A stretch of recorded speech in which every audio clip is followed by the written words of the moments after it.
Greetings, dear subscribers and casual listeners of my channel. In the Harry Potter books, J.K. Rowling hid countless details and subtle hints that foreshadow future events. First glance, they seem almost invisible, but upon rereading, many things take on a completely new meaning. Let's take a closer look at the most fascinating examples. Enjoy watching. Number 1. The broken sneakerscope. For his birthday, Ron gave Harry a sneakerscope which kept spinning non-stop, signaling danger. His friends assumed it was broken, but in fact, the device was working perfectly. The danger it detected had been living right beside them all along. It was Peter Pettigrew, hiding in the form of the rat scabbers. He was simply waiting for the right moment to return to Voldemort. Number 2. Harry and Ron predict the Triwizard Tournament. Homework in divination was always a struggle for Harry and Ron, but in their joking predictions they unknowingly described Harry's immediate future. On Monday I'll be in danger of getting burned. You'll lose something valuable. You'll be stabbed in the back by someone you considered a friend. And indeed, the burn was the dragon in the first task, the valuable thing was Ron, taken hostage in the second task, and the stab in the back could be linked both to Ron, who briefly turned away from Harry, and to Professor Moody, who was really Barty Crouch Jr. Number 3, the Dark Lord's hint. At the Riddle House, the gardener Frank overheard a sinister conversation. Many of my followers would give their right hand for this. Later, during Voldemort's rebirth, Pettigrew literally sacrificed his right hand. The foreshadowing turned out to be chillingly accurate. Number 4. Ron and Neville's magical failures. Why did Ron and Neville struggle so much with spells despite being pure-blood wizards? For years, readers assumed it was due to lack of talent, or Ron's broken wand. But the truth was simple. They were using someone else's wands. Ron had Charlie's old wand while Neville was given his father's, and, as Ollivander said, the wand chooses the wizard. Only after getting their own wands did they finally unlock their magical potential. Number 5. Snape could read minds. In the very first book, Harry and Ron wondered if Professor Snape could read minds. At the time, it seemed like a childish fantasy. But later, in Order of the Phoenix, we discovered he truly did practice legilimency. The clue was there all along. Number 6. The key to the Ministry of Magic. To enter the Ministry of Magic, one had to step into a phone booth and dial 62442. Random numbers, not at all. On an old telephone keypad, those numbers spell magic. Far too perfect to be a coincidence. Number 7. A piece of the Dark Lord inside Harry. Professor Trelawney's prophecies often sounded absurd. Once, she even claimed that Harry was born in the middle of winter. Everyone laughed. It was well known that his birthday was July 31st. A mistake? But in the end, we learned Harry was a Horcrux, carrying a fragment of Voldemort's soul within him. And Tom Riddle himself was born on December 31st, deep in winter. Perhaps Trelawney sensed his essence inside Harry, not the boy's actual birth date. Number 8. The book The Tales of Beedle the Bard. When Dumbledore leaves Hermione, the tales of Beedle the Bard in the Deathly Hallows, it first feels odd. Harry receives the Golden Snitch, Ron the Deluminator, but Hermione, always practical, gets a children's storybook. Yet within its pages lies the tale of the three brothers, the hidden map to the Deathly Hallows. Hermione is the one who reads it aloud, her voice steady. There were once 3 brothers who were travelling along a lonely, winding road at twilight. What seems like a fairy tale becomes the very heart of the final battle. The choice of Hermione as its keeper is no accident. She has always been the reader, the interpreter of texts others overlook. While Harry struggles to grasp the meaning and Ron dismisses it as a kid's story, Hermione insists on its importance. Her patience unlocks the truth Dumbledore wanted them to see, that the Hallows were not legend but reality. The book was not just a gift, it was a final lesson from Dumbledore, and Hermione was the only one who could carry it through. Number 9. The magical chess game. In the Philosopher's Stone, the enchanted chess match is more than a test of logic. It is Ron's first great act of bravery. Faced with living pieces that can crush their opponents, he takes command and guides Harry and Hermione across the board. But when the only way forward is sacrifice, Ron steps into the role of the knight and lets himself be struck. "That's chess!" he shouts before the Queen's arm crashes down on him. His fall is shocking, yet it clears the path for Harry to reach the stone. This moment is not just spectacle, it foreshadows Ron's role in the years to come. Again and again, he chooses to place himself in danger for his friends. In the Deathly Hallows, he risks his life to destroy Slytherin's locket, knowing the Horcrux will torment him with visions of his deepest fears. In The Prisoner of Azkaban, he stands, trembling on a broken leg, and declares to Sirius Black, "If you want to kill Harry, you'll have to kill us too." The chessboard sacrifice was the first shadow of this loyalty. The symbolism is striking. Harry, Hermione, and Ron are not simply three friends. They are pieces in a larger game, each essential to victory. Harry may be the one destined to face Voldemort, but he cannot reach that point without the sacrifices of others. The chess match captures this truth in its purest form. Ron's fall on the board is a reminder that triumph in their world is never the work of one hero. It is always the result of three players moving as one. Number 10. The portrait in Madame Malkin's shop. In The Philosopher's Stone, when Harry visits Madame Malkin's robe shop, Rowling paints the scene with quiet detail. While Harry stands on a stool trying on school robes, Draco Malfoy speaks to him for the very first time. Behind them, a portrait of a wizard watches the boys, his eyes following every movement. On a first read, it feels like set dressing, just another touch of magic in Diagon Alley. But the image is sharper than it seems. The portrait is an observer, recording the meeting of two boys whose lives will forever reflect and oppose each other. The moment with Draco is not casual. Malfoy sneers at Hagrid and the wrong sort of wizarding families, while Harry, still new to this world, feels instinctively uneasy. "I think I can tell who the wrong sort are for myself, thanks," Harry replies. The portrait, silent yet watchful, mirrors the reader's role, witnessing the birth of a rivalry. Their paths begin here, in a robe shop, but the portrait makes the encounter larger than the room itself. It is as though fate itself is marking the occasion. Looking back, the detail foreshadows their intertwined destinies. Harry and Draco are bound by constant comparison, by choices that set them on opposite sides. Each will spend the rest of the series under the gaze of others, Harry as the chosen one, Draco as the reluctant heir of Slytherin expectations. The portrait in Madame Malkin's shop is a quiet warning that these two boys are being watched, judged, and measured from the very start by their world, by destiny, and by us. Number 11. The symbolism of the Phoenix. In the Chamber of Secrets, the Phoenix Fawkes appears at Harry's lowest moment.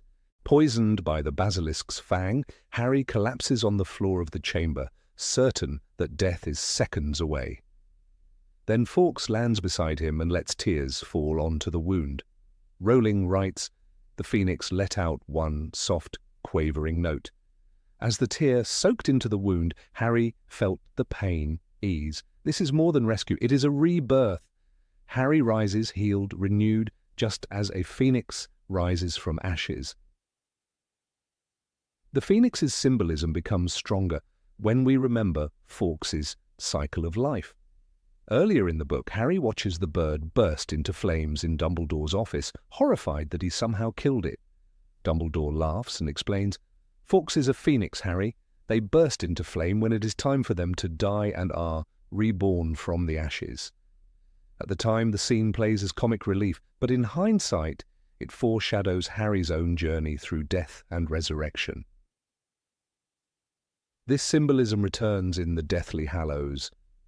When Harry walks into the Forbidden Forest to face Voldemort, he knows he is walking to his death, The killing curse strikes and he falls. Yet he rises again, not unlike Fawkes after fire. His survival is not just magic but myth, fulfilling the image Rowling introduced years earlier. Harry, like the phoenix, must die in order to live, and in doing so he becomes the hope for others. Seen this way, Fawkes is not only Dumbledore's companion, he is the living metaphor of Harry's destiny. The bird's song of courage in the chamber is the same courage Harry carries into the forest. The tears that heal mirror the sacrifice that saves. The phoenix's story was woven into Harry's from the beginning, a quiet prophecy hidden in feathers and flame. Number 12. A small detail about Horcruxes in the diary.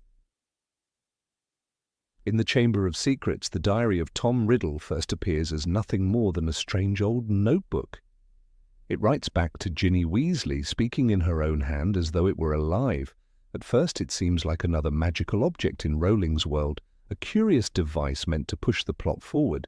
But the diary behaves differently. It whispers, it manipulates, it drains life. Readers who return to this moment realize it was never just a diary. It was the first Horcrux. The way Rowling describes its influence is striking. Ginny confesses, "I found it inside one of my books. At first it seemed wonderful. I could pour out my heart to it and it would write back." The diary does not only hold information, it has intent. It charms, it deceives, it controls. That detail sets it apart from enchanted objects like the Marauder's Map or the Sorting Hat. The diary's voice is too sharp, too cunning, too personal. The clue is in how alive it feels.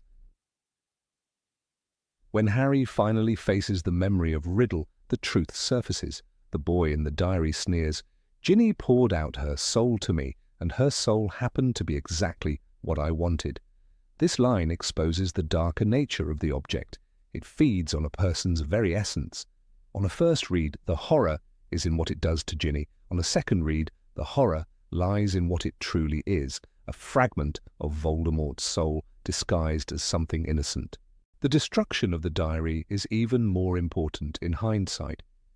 Harry drives the basilisk fang through its heart, ink spilling like blood across the floor. This moment is not just a victory in the chamber, it is the prototype for the Horcrux hunt years later. The venom of the fang is one of the few things that can destroy a soul fragment. What seemed like a single battle with Tom Riddle was actually Rowling's first hidden lesson in how Voldemort's immortality would be undone. Number 13. Dumbledore's Mysterious Age. When Hagrid first introduces Dumbledore in the Philosopher's Stone, he calls him the greatest headmaster Hogwarts ever had. The moment feels simple, a piece of praise to show Harry the brilliance of the wizarding world. Yet Rowling avoids telling us exactly how old this headmaster is. The lack of detail is deliberate. It places Dumbledore above time itself, a man defined not by years, but by wisdom and mystery. Only later, in interviews and companion works, Rowling confirms that Dumbledore was born in 1881. That single date changes everything. It means that when Harry first meets him, Dumbledore is already well over a century old. This subtle omission in the early books is a clue to his otherworldly presence. He is not just an ordinary headmaster, he carries the weight of more than one lifetime, and it explains why his advice often stretches beyond the perspective of a single generation. Hints of this agelessness appear even in the first book. During the Mirror of Erised scene, Dumbledore tells Harry, "It does not do to dwell on dreams and forget to live." The line carries the voice of someone who has lived long enough to see others fall into that very trap. It reads differently once the reader knows his true age. This is not casual wisdom, it is the distilled lesson of a man who has seen over a century of triumphs and tragedies. Looking back, the mystery of his age fits his role in the saga. Dumbledore becomes a figure who bridges eras. He knew Grindelwald as a boy, he watched Voldemort rise twice, and he guides Harry into the final battle. By leaving his age unspoken in the beginning, Rowling makes him seem timeless.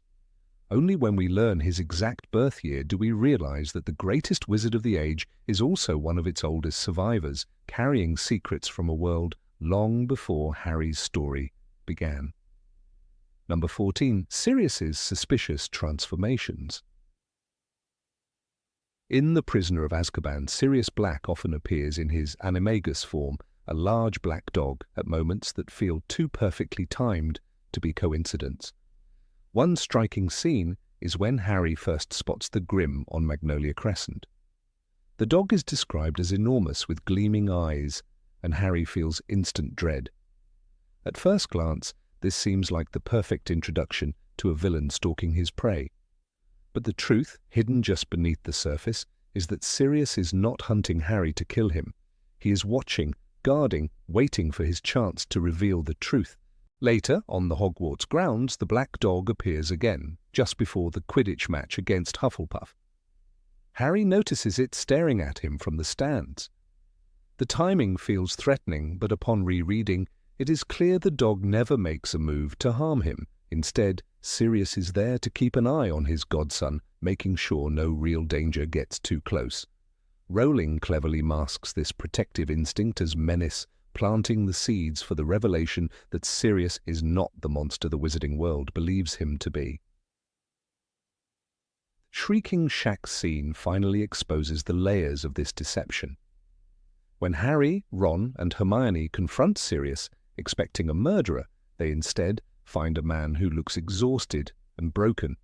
Sirius says, "I don't want to kill you, Harry, I want to kill him," pointing at Peter Pettigrew.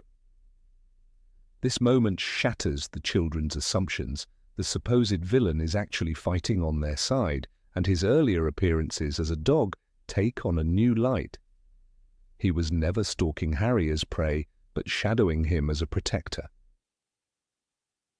Rowling's choice to show Sirius as the black dog throughout the book was more than atmosphere. It was foreshadowing. The dog never attacks, never bites, never even threatens, though he easily could have. Instead, his presence builds tension while leaving behind subtle clues that he is not what he seems. The suspicion was a mask, and behind it stood Harry's true family, the godfather he never knew he had. Number 15. Neville and the Remembrall. In Harry Potter and the Philosopher's Stone, Neville Longbottom receives a small glass ball in the mail during breakfast at Hogwarts. It is the Remembrall, a curious magical device that glows red whenever its owner has forgotten something. The scene is light-hearted, almost comic. Neville, already established as clumsy and insecure, holds up the glowing sphere in confusion. "The only problem," Neville says, "is that I can't remember what I've forgotten." At first glance, this is nothing more than a playful moment in J.K. Rowling's early world-building.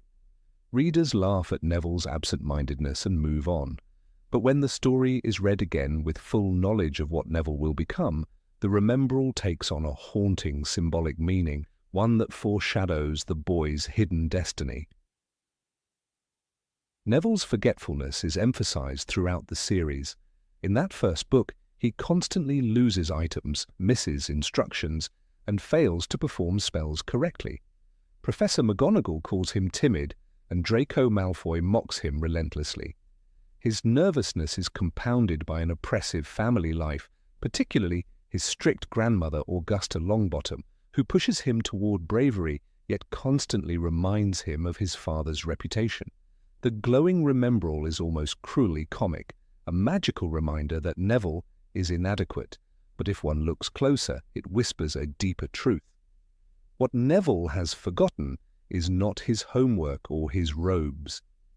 It is his confidence, his identity, his own potential for courage. In that glowing red sphere lies an unspoken prophecy.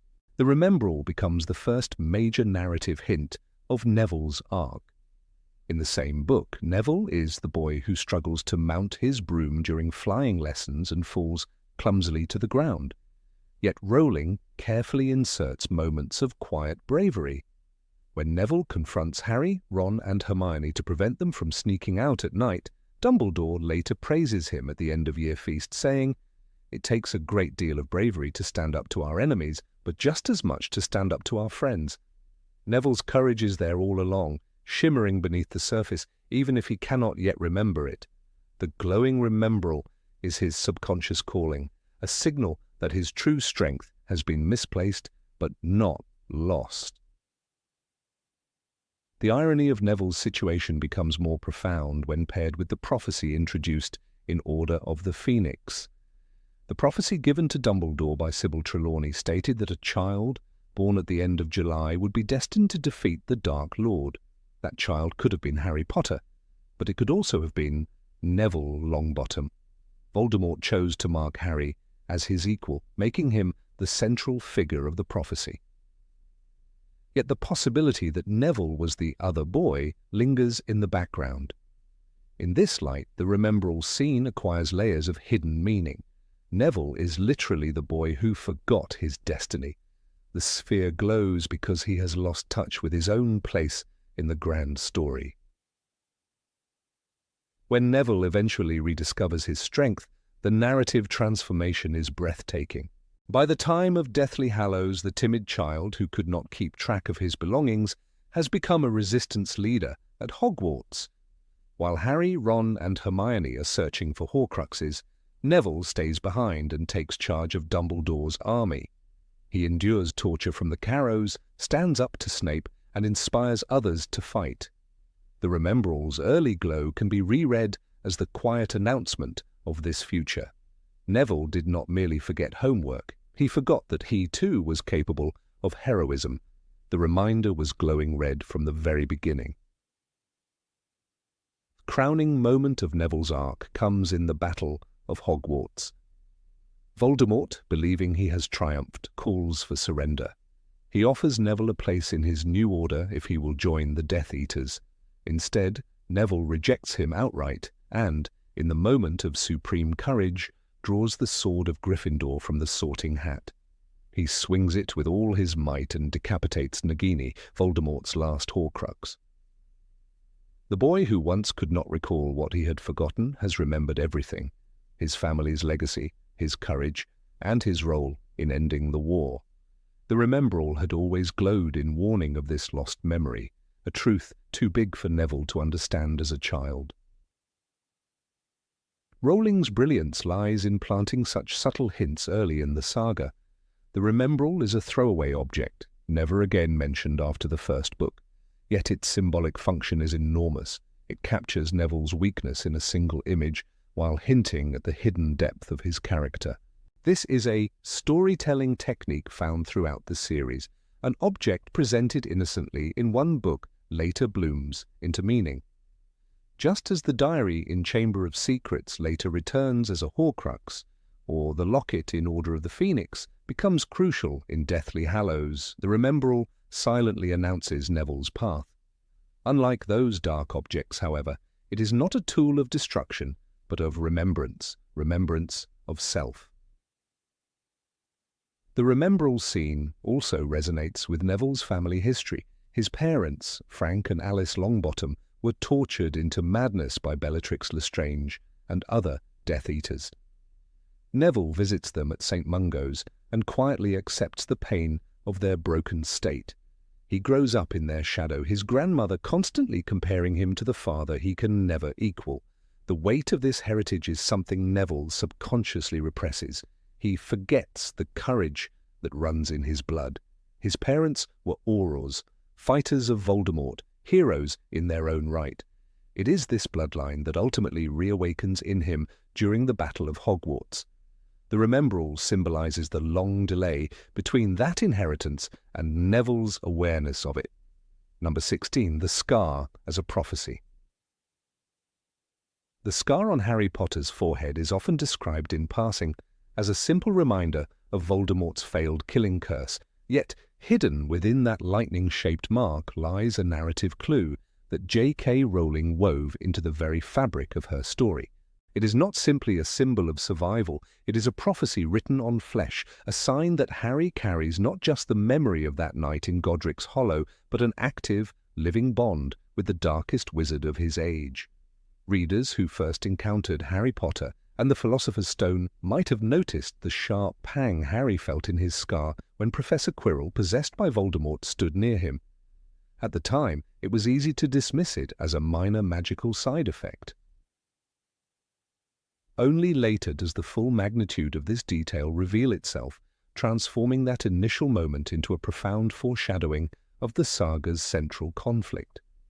In the scene when Harry first feels the scar burn at the sight of Quirrell, Rowling describes it with precision. All of a sudden, Harry's scar gave a sharp, hot pain. At once, a cold sweat broke out all over his body. This was not simply discomfort, it was a visceral reaction tied directly to Voldemort's essence. For a child who had only just entered the magical world, the scar seemed like a quirk, a strange echo of the curse that had marked him.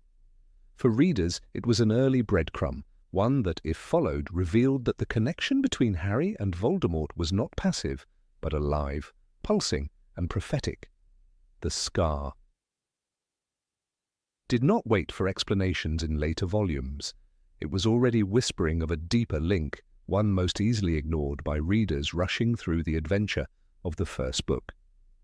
As Harry grows, the scar does not remain a silent ornament. In the Chamber of Secrets, it burns again when he faces Tom Riddle's memory. Once more, Rowling calls attention to it, writing, "Harry's scar was searing with pain, and his eyes watered with it." What at first looked like a physical reaction slowly begins to resemble a warning system. The scar is not reacting to danger in general, it reacts to Voldemort specifically. In hindsight, the pattern becomes clear. Every flare of pain in Harry's scar is tied not to random threats, but to the Dark Lord's presence or influence. For the reader who overlooked this, the moment is striking when Dumbledore later confirms that the boy's scar is not merely a wound, but the visible mark of a connection forged by the killing curse. This connection has the rhythm of prophecy. Though it is not written in words or scrolls, it is written in pain, in the sudden stabbing sensations that strike Harry at critical moments. Rowling uses it as a narrative instrument, one that punctuates the story with pulses of foreboding. It warns Harry in the Forbidden Forest when Voldemort drinks the blood of unicorns. It burns in the Triwizard Tournament when the Dark Lord gathers strength. The scar becomes a compass pointing to the existence of a fate that Harry cannot yet articulate. "You are the boy who lived," the wizarding world tells him, but the scar itself says more. You are tethered, bound, and marked for a destiny in which the end of one life means the end of another. The revelation of the prophecy in the Order of the Phoenix, neither can live while the other survives, merely gives language to what the scar has always whispered. Long before Harry hears Sybil Trelawney's words, his body has been carrying their meaning. The lightning bolt is not just the aftermath of a curse, it is a prophecy etched in skin, a living reminder that Harry's survival and Voldemort's persistence are intertwined. The scar burns because it is the tether between two souls, a constant reminder that they are incomplete without their final confrontation. To miss this is to overlook one of Rowling's most elegant narrative devices, a physical wound that doubles as prophecy. Consider the pivotal moment in Goblet of Fire when Harry faces Voldemort's return in the graveyard. As the Dark Lord rises, Harry feels his scar explode with agony, and then it happened. His scar exploded with pain, and he felt his head would split in two. Voldemort had appeared. The pain is immediate, violent, and inseparable from Voldemort's presence. Readers who once dismissed the scar as a symbol are forced to confront its prophetic weight. It does not merely echo past trauma, it foreshadows and signals future encounters, embodying the inevitability of their clash. The scar has been acting as a prophecy long before Harry knows of one. Rowling deepens the bond by allowing the scar to act as a doorway. In Order of the Phoenix, Harry begins to see visions through Voldemort's perspective, corridors of the Ministry of Magic, the Serpent Nagini's attack, and even Voldemort's own emotions. This development is a natural extension of what the scar had always been. The pain evolves from warning to vision, from symptom to communication. Harry's mind is no longer his own. The scar reveals that part of Voldemort's soul resides within him. He has a piece of you in him, Dumbledore later explains, yet the scar had been signaling this truth since the first book. For readers who pieced it together, every burning sensation was less a random twinge and more the prophecy of a Horcrux. Number 17. Arthur Weasley's warning about objects that think. Of all the lines spoken in the Harry Potter saga, few seem so deceptively casual yet later reveal such immense weight as the one Arthur Weasley utters in the Chamber of Secrets. In the bustle of the Burrow's kitchen, as he scolds Ginny for trusting Tom Riddle's diary, Arthur warns his children never to place faith in objects that appear to think for themselves when one cannot determine how they acquired such an ability. At first glance, this feels like the kind of everyday fatherly advice he might offer about malfunctioning Muggle gadgets, yet hidden within that admonition is an eerie foreshadowing of the central threat that will dominate the final arc of the series, the Horcruxes of Lord Voldemort. It is almost as though Rowling planted a seed in the second book that would only sprout fully in the seventh, waiting for readers to look back and realize the brilliance of the hint. Arthur's warning comes in a moment that seems minor. Ginny has been rescued from the chamber, and the Weasleys are processing the horror of what nearly happened. Arthur, practical as ever, frames his anger not in grandiose terms of dark magic, but in simple, cautionary wisdom. His words, however, describe the precise nature of a Horcrux. Each of Voldemort's chosen vessels, the diary, the locket, the ring, the diadem, even the snake Nagini, contains a fragment of a human soul. These are not ordinary magical objects enchanted to perform some mechanical task. They are sentient in their own twisted way, capable of whispering, manipulating, and corrupting. They are the embodiment of the principle Arthur warns against, things that think without a trustworthy origin. The diary is, of course, the first example the reader encounters. When Harry stumbles upon it in Moaning Myrtle's bathroom, it seems merely strange, but it proves itself to be more than a diary. It is a window into Tom Riddle's preserved consciousness. Ginny pours her soul into it, confiding her secrets, and the diary grows stronger until it nearly revives its master. Harry does not understand the true nature of what he destroys with the basilisk fang. Even Dumbledore does not yet know the exact mechanism, though he begins to suspect Voldemort's experiments with soul-splitting. But Arthur's words crystallize the diary's sinister danger. An object that should not think has not only learned to do so, but has done so with malevolent intent. What makes the moment in the Chamber of Secrets so remarkable in hindsight is how it reframes the Horcrux hunt in the Deathly Hallows. When Harry, Ron, and Hermione travel across the countryside, weighed down by the cursed locket, Arthur's warning echoes like a prophecy fulfilled. The locket becomes unbearable, distorting their emotions and amplifying their fears. Ron, usually loyal to the bone, nearly abandons the mission under its influence. The reader can hear Arthur's voice whispering across the years, "Never trust something that thinks for itself without knowing where it came from." The locket's thoughts, its whispers of insecurity and despair, come not from Ron or Hermione, but from the fragment of Voldemort's soul gnawing at them. One of the most chilling reminders of this theme occurs when Dumbledore explains to Harry, in Half-Blood Prince, the nature of Horcruxes. He reveals that Voldemort had always cherished trophies, the cup of Helga Hufflepuff, the diadem of Ravenclaw, the locket of Slytherin. These artifacts were chosen precisely because they were objects of power and reverence. Once infused with soul fragments, they became something else entirely, objects that could almost breathe. In this, Arthur's offhand remark resonates with terrifying clarity. To trust such objects would be folly, for their life is not their own, but a stolen, corrupted remnant of a man who would not die. The connection between Arthur's wisdom and the larger battle against Voldemort is heightened by the fact that Arthur himself is such a modest figure. He is no Dumbledore, with knowledge of forbidden magics, nor a seer with visions of destiny. He is a father, a tinkerer, a lover of simple things. That it is he, and not some grand wizard who articulates the essential truth about Horcruxes, is both ironic and profoundly moving. Rowling shows that wisdom can come from unexpected places, and that sometimes the plain words of an ordinary man contain more foresight than prophecy. Consider the cursed ring discovered by Dumbledore in the ruins of the Gaunt Shack. It sits innocently among the debris, yet within it coils a sliver of Voldemort's essence. The ring tempts, poisons, and ultimately costs Dumbledore his life, for even he cannot resist the human desire to see lost loved ones through the resurrection stone it contains. Here again Arthur's maxim stands like a warning carved into stone. If even the greatest wizard of the age falls victim to the allure of an object that thinks, what chance does anyone else have?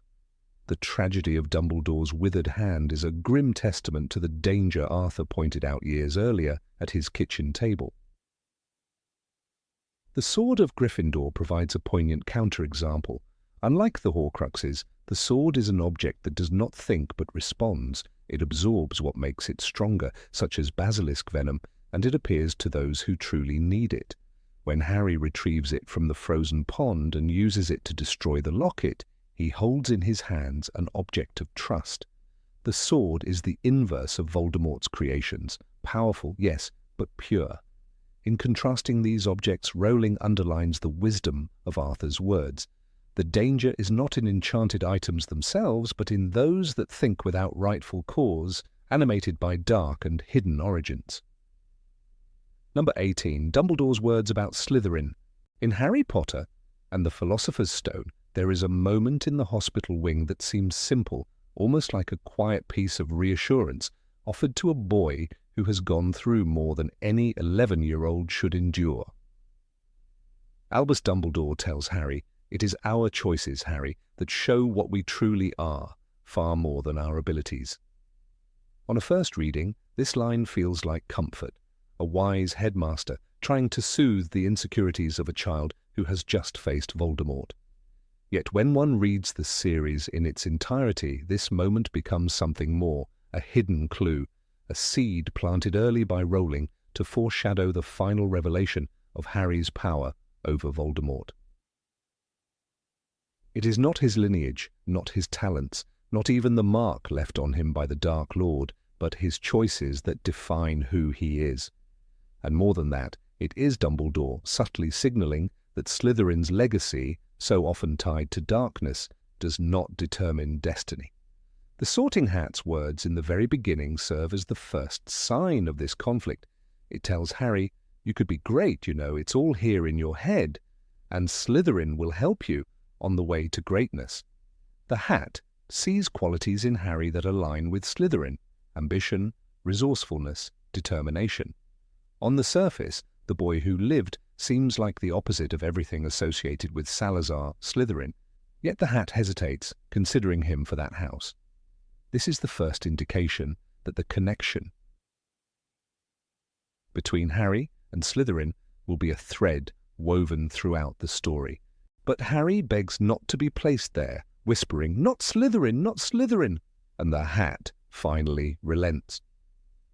What feels like a small moment of relief for the boy becomes crucial later when Dumbledore revisits it, reminding Harry that he himself chose his path. Dumbledore's hospital wing conversation is layered. At first, he acknowledges Harry's fears, the encounter with Voldemort, the strange ability to speak Parseltongue, and the Sorting Hat's suggestion of Slytherin all weigh heavily on the boy's mind. When Dumbledore tells him that only a true Gryffindor could have pulled that sword out of the hat, he affirms Harry's belonging. But then comes the deeper message. He explains that Harry's fear of being in Slytherin, his insistence on another path, is exactly what defines him. In other words, the blood he carries, the fragment of Voldemort's soul lodged inside him, does not corrupt him because his will is stronger than his inheritance. To an 11-year-old, these are words of comfort. To the reader, revisiting years later, they are prophecy. This becomes striking when one reaches Harry Potter and the Chamber of Secrets.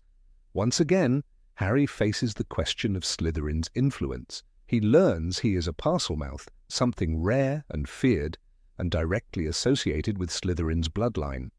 Other students suspect him of being the heir of Slytherin. Harry begins to doubt himself, asking, "Sorting Hat, did it put me in the wrong house?"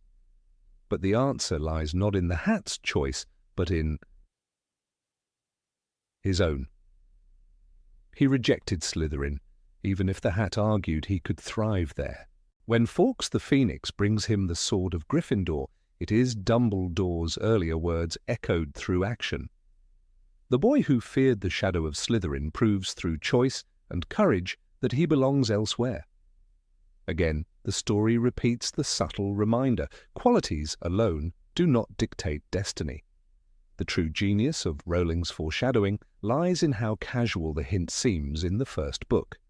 Dumbledore's line could have been left as simple moral advice, the sort one forgets until it is repeated later. But it becomes the central philosophy of the saga.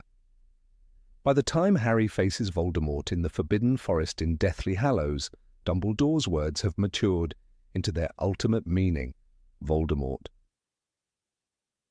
Obsessed with bloodlines and power, cannot comprehend choice. He believes that ancestry and magical might are everything. Harry, standing before him, embodies the opposite. His willingness to die, his refusal to take the Dark Lord's path, even when marked by him, is the triumph of choice over inevitability. There is also an irony in how Dumbledore himself is positioned as the messenger of this truth.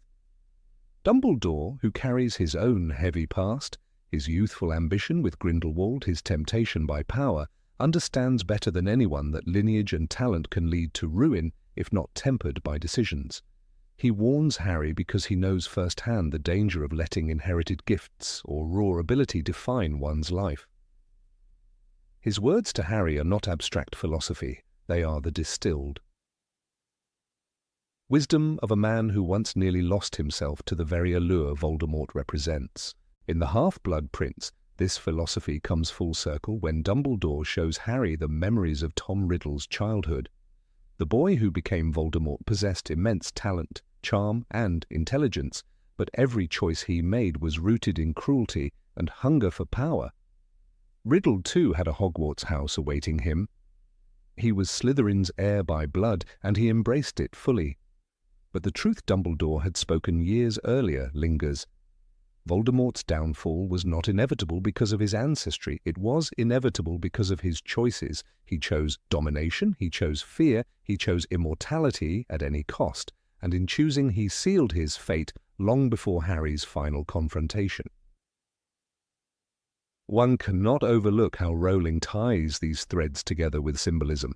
The sword of Gryffindor, which Harry pulls from the Sorting Hat, represents bravery, chosen in the moment of need. The diary of Tom Riddle, preserved through dark magic, represents the opposite, choices made long ago that bound a soul to evil.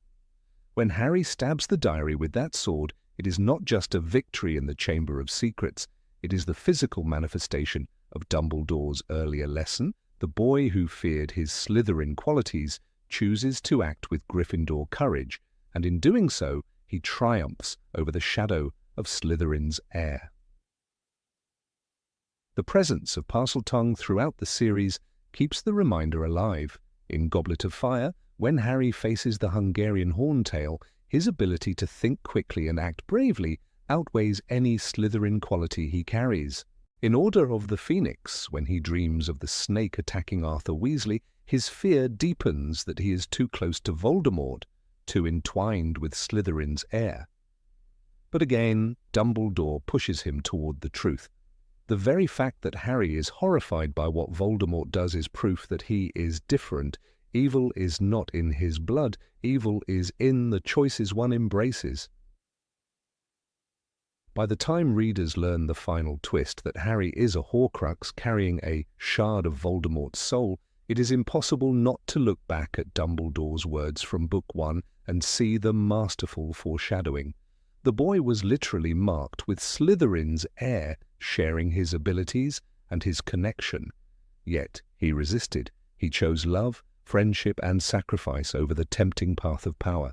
The foreshadowed lesson becomes the crux of the entire saga. Harry's greatest strength is not his scar, not his parseltongue, not his inherited magic. His strength is choice. The reader's journey mirrors Harry's in this regard. At first, Dumbledore's line seems like wisdom meant for the young hero. Later, it feels like advice for us all. When faced with fear, with the possibility of darkness within ourselves, the story insists that the past or the blood we carry is not final. Choice defines us. In a saga filled with prophecies, curses, and inherited legacies, it is a strikingly human message. Free will remains the ultimate weapon against fate. Another layer emerges when one examines Severus Snape. Though not directly tied to the foreshadowing moment, Snape's life echoes Dumbledore's words. A boy who might have been sorted differently, who made choices that bound him to Voldemort, ultimately redeems himself through the choice to protect Harry. His double life, filled with regret and sacrifice, reinforces Dumbledore's belief that even those who walk dark paths may redefine themselves through choice. It is no accident that Snape, the half-blood prince, represents both sides of the divide, Slytherin heritage and Gryffindor loyalty, in the end. The subtlety of this foreshadowing is also what gives the series its enduring richness. Readers who return to the beginning find themselves stunned by how early the truth is whispered. In the quiet of the hospital wing, with sweets piled by the bed and a boy exhausted from his first year, Dumbledore lays down the philosophy that will govern the entire war. At the time it feels like reassurance. In retrospect, it is the compass by which the hero and the reader navigates the storm. When Voldemort falls in the Great Hall, defeated not by superior blood or magical heritage, but by his own inability to understand love and sacrifice, Dumbledore's line echoes like a prophecy fulfilled. Harry's choice to face death, to spare Draco, to forgive where Voldemort never could, all are proof that what defines a wizard is not Slytherin's blood or Gryffindor's courage, but the decision to walk one path over another. It is this message, planted in the first book, that blossoms into the heart of the conclusion. Looking back, one realizes that the series itself is framed by that single truth. The Sorting Hat in Chapter 7 and Dumbledore in the hospital wing are not separate events. They are bookends of the same theme. Greatness lies in choice.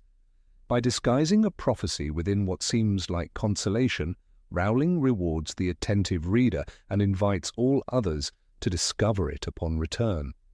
The foreshadowing is not just clever, it is the essence of the story, hidden in plain sight. Number 19, the chess game as a symbol of war. Under the flickering torchlight of the underground chamber, the giant chess pieces loomed over Harry, Ron and Hermione like armored soldiers waiting for command. At first glance, the scene in Harry Potter and the Philosopher's Stone reads as a thrilling challenge placed before three children, an obstacle of magical ingenuity rather than a prophecy of the wars to come.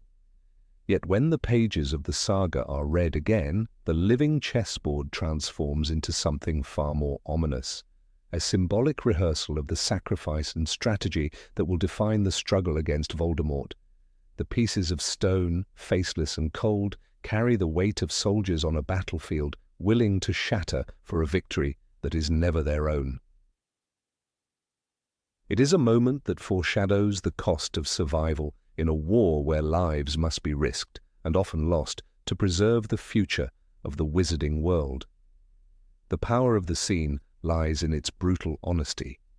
"This isn't chess," Hermione gasps when she realizes that pieces are destroyed in violent crashes rather than merely removed. For children who still believed themselves to be playing a game, the revelation is jarring.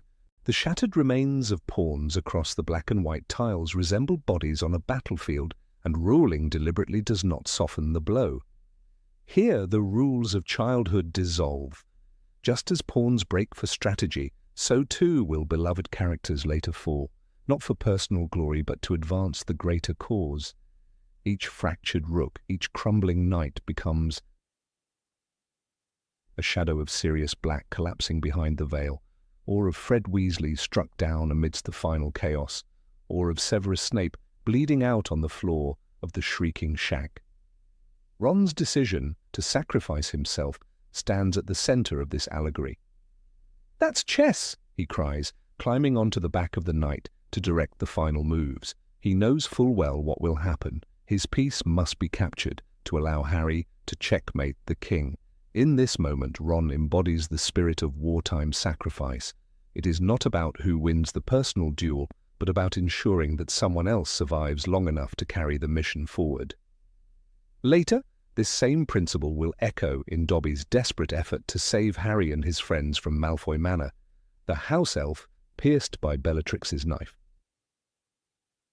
smiles with his final breath because his sacrifice guarantees the safety of others. The pattern that began with Ron on a chessboard continues with characters whose choices alter destinies. Even Harry himself is foreshadowed in the chess match.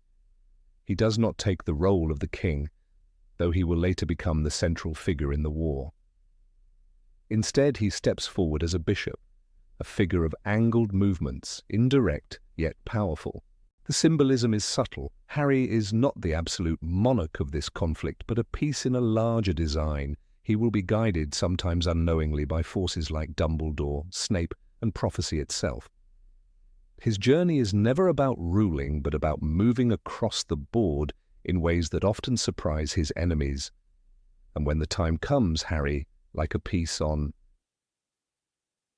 a chessboard, will offer his own life, walking calmly into the forest to face death so that others may live.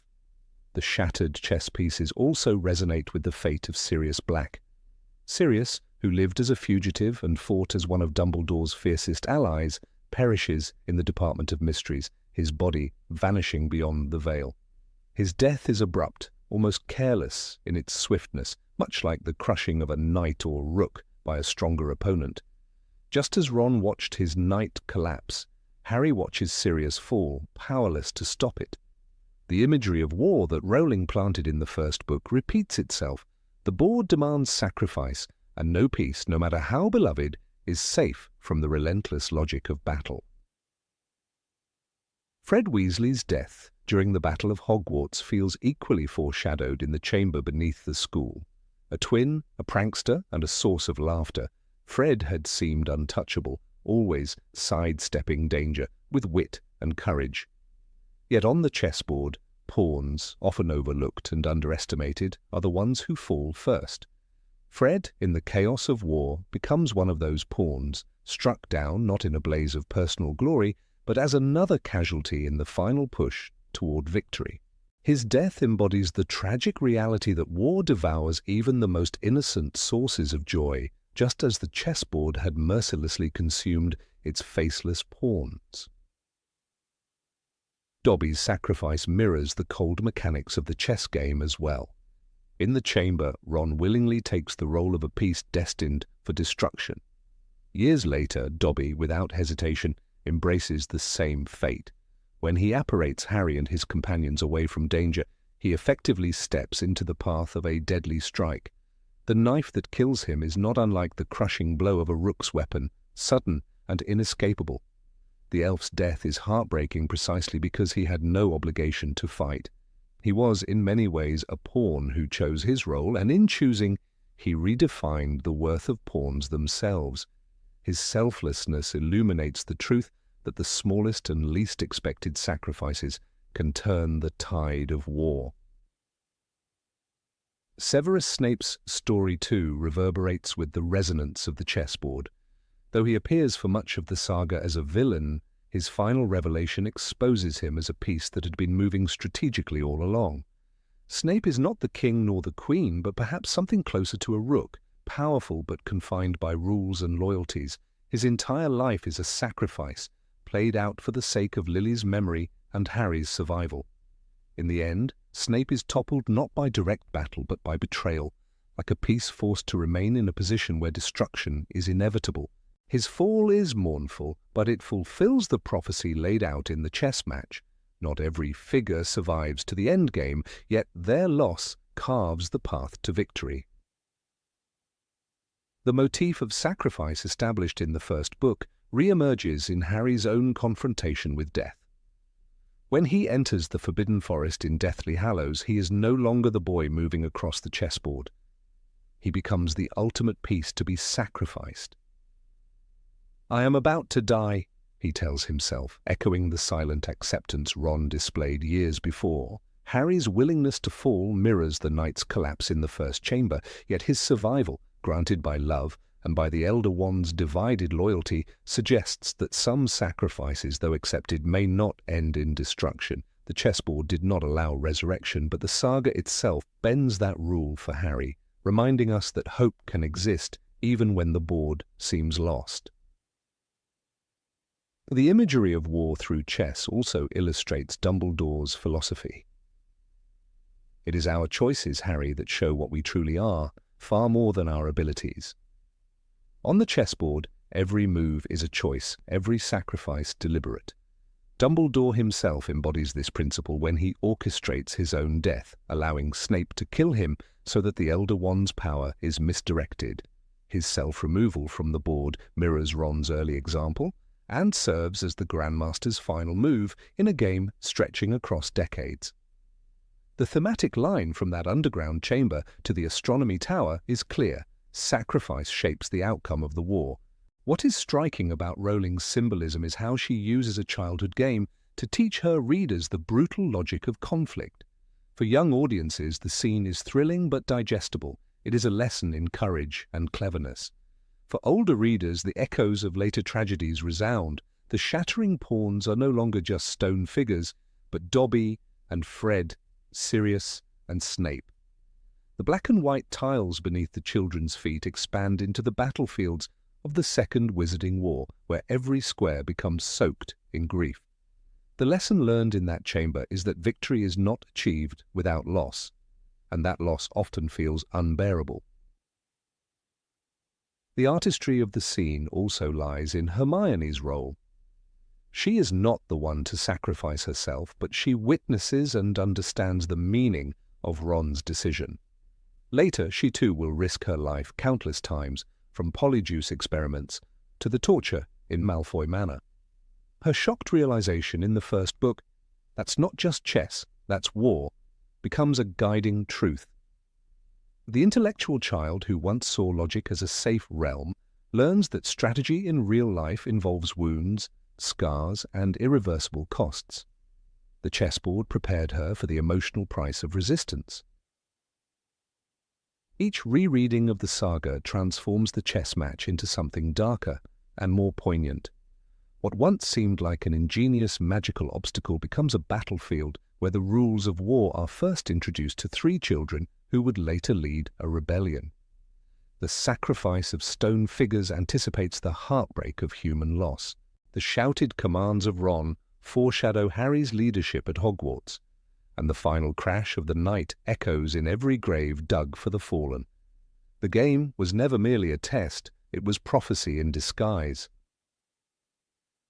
The narrative beauty of Rowling's work lies in how she plants seeds of truth long before readers recognize them. The living chessboard is one of those seeds. Its pieces do not breathe, yet they embody the living sacrifices of Sirius, Fred, Dobby, Snape, and Harry himself. They are reminders that in every war some must fall so that others may rise. The chamber where the children played a game was the first battlefield, and its black and white squares became the map for all that was to come. Number 20, Luna Lovegood and her strangeness. Of all the characters who walk through the pages of J.K. Rowling's saga, Luna Lovegood remains one of the most fascinating precisely because she arrives so late and yet feels as though she has always been there. By the time Harry meets her in Harry Potter and the Order of the Phoenix, readers have already been immersed in the magical world for 4 books. We think we know how things work, what creatures exist, which stories are credible, and which ones belong only to children's tales. Then Luna steps onto the Hogwarts Express, wearing a necklace of butterbeer corks and reading The Quibbler upside down, and suddenly the world of magic feels new again. What at first seems comical soon begins to reveal a deeper purpose. Luna is not just eccentric. She is a subtle compass pointing toward the truths hiding beneath the surface of the story. Her first great revelation lies in her ability to see the thestrals. When Harry realizes that the skeletal winged horses pulling the carriages are visible to her as well, he feels both unsettled and strangely understood. Rowling describes the scene vividly. A pair of enormous dragonish horses, all black and skeletal, with wide leathery wings, stared around at them from the front of the carriage. Order of the Phoenix, Chapter 10. Most students cannot see them at all, but Harry and Luna can, because both have witnessed death. For Harry, it was Cedric Diggory's murder. For Luna, it was her mother's accident. What appears to be a grotesque delusion at first, claiming to see animals no one else can, turns out to be entirely real. In this moment, Luna's strangeness becomes the first clue that perception in the wizarding world is far from uniform. She becomes a symbol of how trauma and loss open hidden layers of reality. It is not only her ability to see what others cannot that matters, but the way she accepts it without shame. Harry himself initially doubts his senses, worrying that he is going mad. Yet Luna meets the thestrals as calmly as she meets everything else, as if the unseen is always waiting to be discovered. She teaches Harry indirectly that truth does not depend on majority opinion. This is a narrative lesson that will echo throughout the series, especially when Harry must later insist on Voldemort's return against widespread denial. Luna embodies the courage of believing what one has truly experienced, even when the world mocks it. Her eccentricities extend beyond creatures. Luna constantly refers to beings and objects most consider fictional: nargles, crumple-horned snorkax, rackspurts. At first glance, these appear to be whimsical nonsense, the kind of playful inventions that highlight her dreamy personality. Hermione Granger often rolls her eyes, insisting there is no scientific evidence for such things, and yet Rowling slyly weaves moments where Luna's supposed nonsense resonates with deeper symbolic weight. Rackspurts, for example, are said to float in through your ears and make your brain go fuzzy. While Hermione dismisses this, the description uncannily mirrors the effect of certain magical influences, from the Imperious Curse to the haze of Dementor despair. Luna's words operate like riddles. What seems absurd may hide a shadow of reality. One of the most striking examples of Luna's hidden wisdom comes during the battle at the Ministry of Magic. While most of her classmates panic or collapse under the terror of fighting Death Eaters, Luna remains steady. Rowling describes her casting Patronus charms and helping Ginny and Neville with remarkable composure. The girl who spends her time talking about imaginary creatures proves capable of handling the very real horrors of war. When the group is trapped in the Department of Mysteries, it is Luna's quick thinking that helps hold back the enemies. Her strange, ethereal calm becomes an anchor in chaos. What readers may have dismissed as detachment earlier suddenly reads as spiritual strength. Her relationship with death deepens her role as a quiet oracle. At Dumbledore's funeral, Luna is one of the few who seem to accept the headmaster's passing with serene clarity. Later, in Harry Potter and the Deathly Hallows, she provides Harry with a crucial sanctuary at Shell Cottage, and later in her own home. More than once, her insights carry prophetic undertones. She speaks of the possibility of reunion with the dead not as a desperate hope, but as something woven into the fabric of existence. In Order of the Phoenix, she tells Harry after Sirius's death, "You heard them just beyond the veil, didn't you? In that room with the archway, they were just lurking out of sight, that's all." You heard them? Chapter 38. To most, this seems like the rambling of a girl lost in fantasy. To Harry, it strikes a chord too profound to ignore. She acknowledges the mysterious veil of death in a way no other character dares to. The suggestion that the dead are not truly gone prepares readers for the theme of sacrifice and immortality that crowns the series. Another overlooked clue lies in Luna's very social role. She belongs to no particular house clique, drifts through Hogwarts like a ghost, and is often mocked with the cruel nickname Loony Lovegood. Yet she consistently appears at turning points when Harry needs perspective. Rowling places her deliberately in moments of transition, on the train ride introducing Thestrals, in the room of requirement where Dumbledore's army is born, at the Ministry battle, and finally at the end where she distracts. Death Eaters, so Harry can slip away. Luna seems to hover at the edges, but those edges are exactly where hidden truths live. Her marginality is her power. One cannot forget her father, Xenophilius Lovegood, editor of The Quibbler. At first, his newspaper is depicted as a parody filled with bizarre conspiracy theories, yet it becomes the first publication to publish Harry's full account of Voldemort's return when the Daily Prophet refuses. Here again, Luna's strangeness connects to suppressed truths. What respectable society calls lunacy sometimes turns out to be integrity. The Lovegoods may be eccentric, but they resist propaganda. They remind readers that authority is not synonymous with truth. This too foreshadows Harry's later task of discerning lies from reality in a world. Even the Ministry is compromised. Even Luna's fashion choices carry symbolic weight. Her radish earrings, butterbeer cork necklace, and roaring lion hat appear childish. Yet they are expressions of radical individuality in a school dominated by conformity. Where Slytherins wear ambition like a uniform and Gryffindors pride themselves on bravery, Luna wears imagination itself. When she dons the lion hat to cheer for Gryffindor's Quidditch match, the hat actually roars. What seemed like frivolity turns into a vivid show of loyalty. She is not a Gryffindor herself, but she reveals solidarity that transcends house lines. Again, the strange gesture hides a profound message. The pivotal role of Luna emerges most clearly in the 6th book, Harry Potter and the Half-Blood Prince, when Harry chooses her as his companion to Professor Slughorn's Christmas party. While others laugh, Harry values her honesty. He reflects that she is the most refreshing person he'd ever met. This moment marks his recognition that Luna's peculiarities are not flaws but a different kind of wisdom. She voices what others suppress. In storytelling terms, she functions as the fool archetype, the character whose foolishness allows her to speak truths no one else dares to articulate.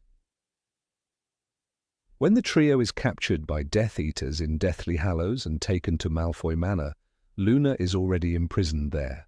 Her calmness under captivity once again reflects her uncanny resilience. She comforts others even in the darkest place. Later, during the Battle of Hogwarts, Luna is among the first to shout directions to Harry. "Harry, you talk to him in Parseltongue, don't you? Talk to it!" Deathly Hallows, Chapter 31. Her quick intervention with the Diadem Horcrux shows her vital role in unraveling Voldemort's secrets. The loony girl who once seemed lost in daydreams becomes essential in moments of life and death. Perhaps the most haunting scene comes after Voldemort's defeat. During the celebrations in the Great Hall, Luna gently distracts everyone so Harry can slip away and grieve in peace. This is the final proof of her understanding of hidden truths. While others revel in victory, she perceives Harry's need for solitude. No prophecy, no spell, just empathy born of her unique perception. It is this gift that defines her. She sees what others overlook, whether creatures cloaked from ordinary eyes or the unspoken feelings of a friend. In the end, Luna Lovegood's so-called strangeness is not comic relief, but a narrative clue threaded through the series. Each of her oddities reflects a deeper truth about the hidden fabric of the magical world. She sees death and does not flinch. She names the unseen and teaches others that absence of proof is not proof of absence. She is ridiculed but proves invaluable in battle. Her eccentric family gives voice to truths others suppress. Every moment with Luna whispers to readers that the wizarding world, like our own, holds mysteries beneath its surface, waiting for those brave, or strange enough to notice. And so the girl with radish earrings becomes a subtle oracle, a reminder that wisdom often comes dressed in the clothes of madness. Number 21. The meaning of Hedwig's name. Of all the hidden details in Harry Potter, few are as overlooked as the name of Harry's snowy owl, Hedwig. At first glance, it seems like a whimsical choice, one of those names that J.K. Rowling might have plucked from an old book of medieval saints or a list of classical names. Yet once we recognize that Hedwig was a real Catholic saint, St. Hedwig of Silesia, who lived in the 12th and 13th centuries and became known as a protector of the poor, of orphans, and of abandoned children, the choice begins to shine with quiet significance. Harry himself was an orphan, cast into a world that treated him with neglect and cruelty during his childhood years with the Dursleys. To give his first magical companion this specific name was no accident. Rowling, who often buried historical and symbolic references in her work, layered into this detail a silent clue about what Hedwig meant to Harry, a guardian of his innocence, a loyal guide through loneliness, and, in a broader sense, a symbolic shield over the child hero before he would face the trials of adulthood. The character of Hedwig is introduced in Harry Potter and the Philosopher's Stone with little fanfare. After Hagrid takes Harry to Diagon Alley, for the first time he buys him a birthday gift, a snowy owl in a cage. Rowling describes the moment with vivid simplicity. Inside, sitting on a perch and fast asleep, was a snowy owl. Harry couldn't believe his eyes.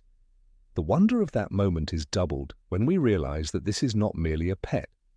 The owl is Harry's first true possession, his first gift given with love, and his first undeniable link to the magical world.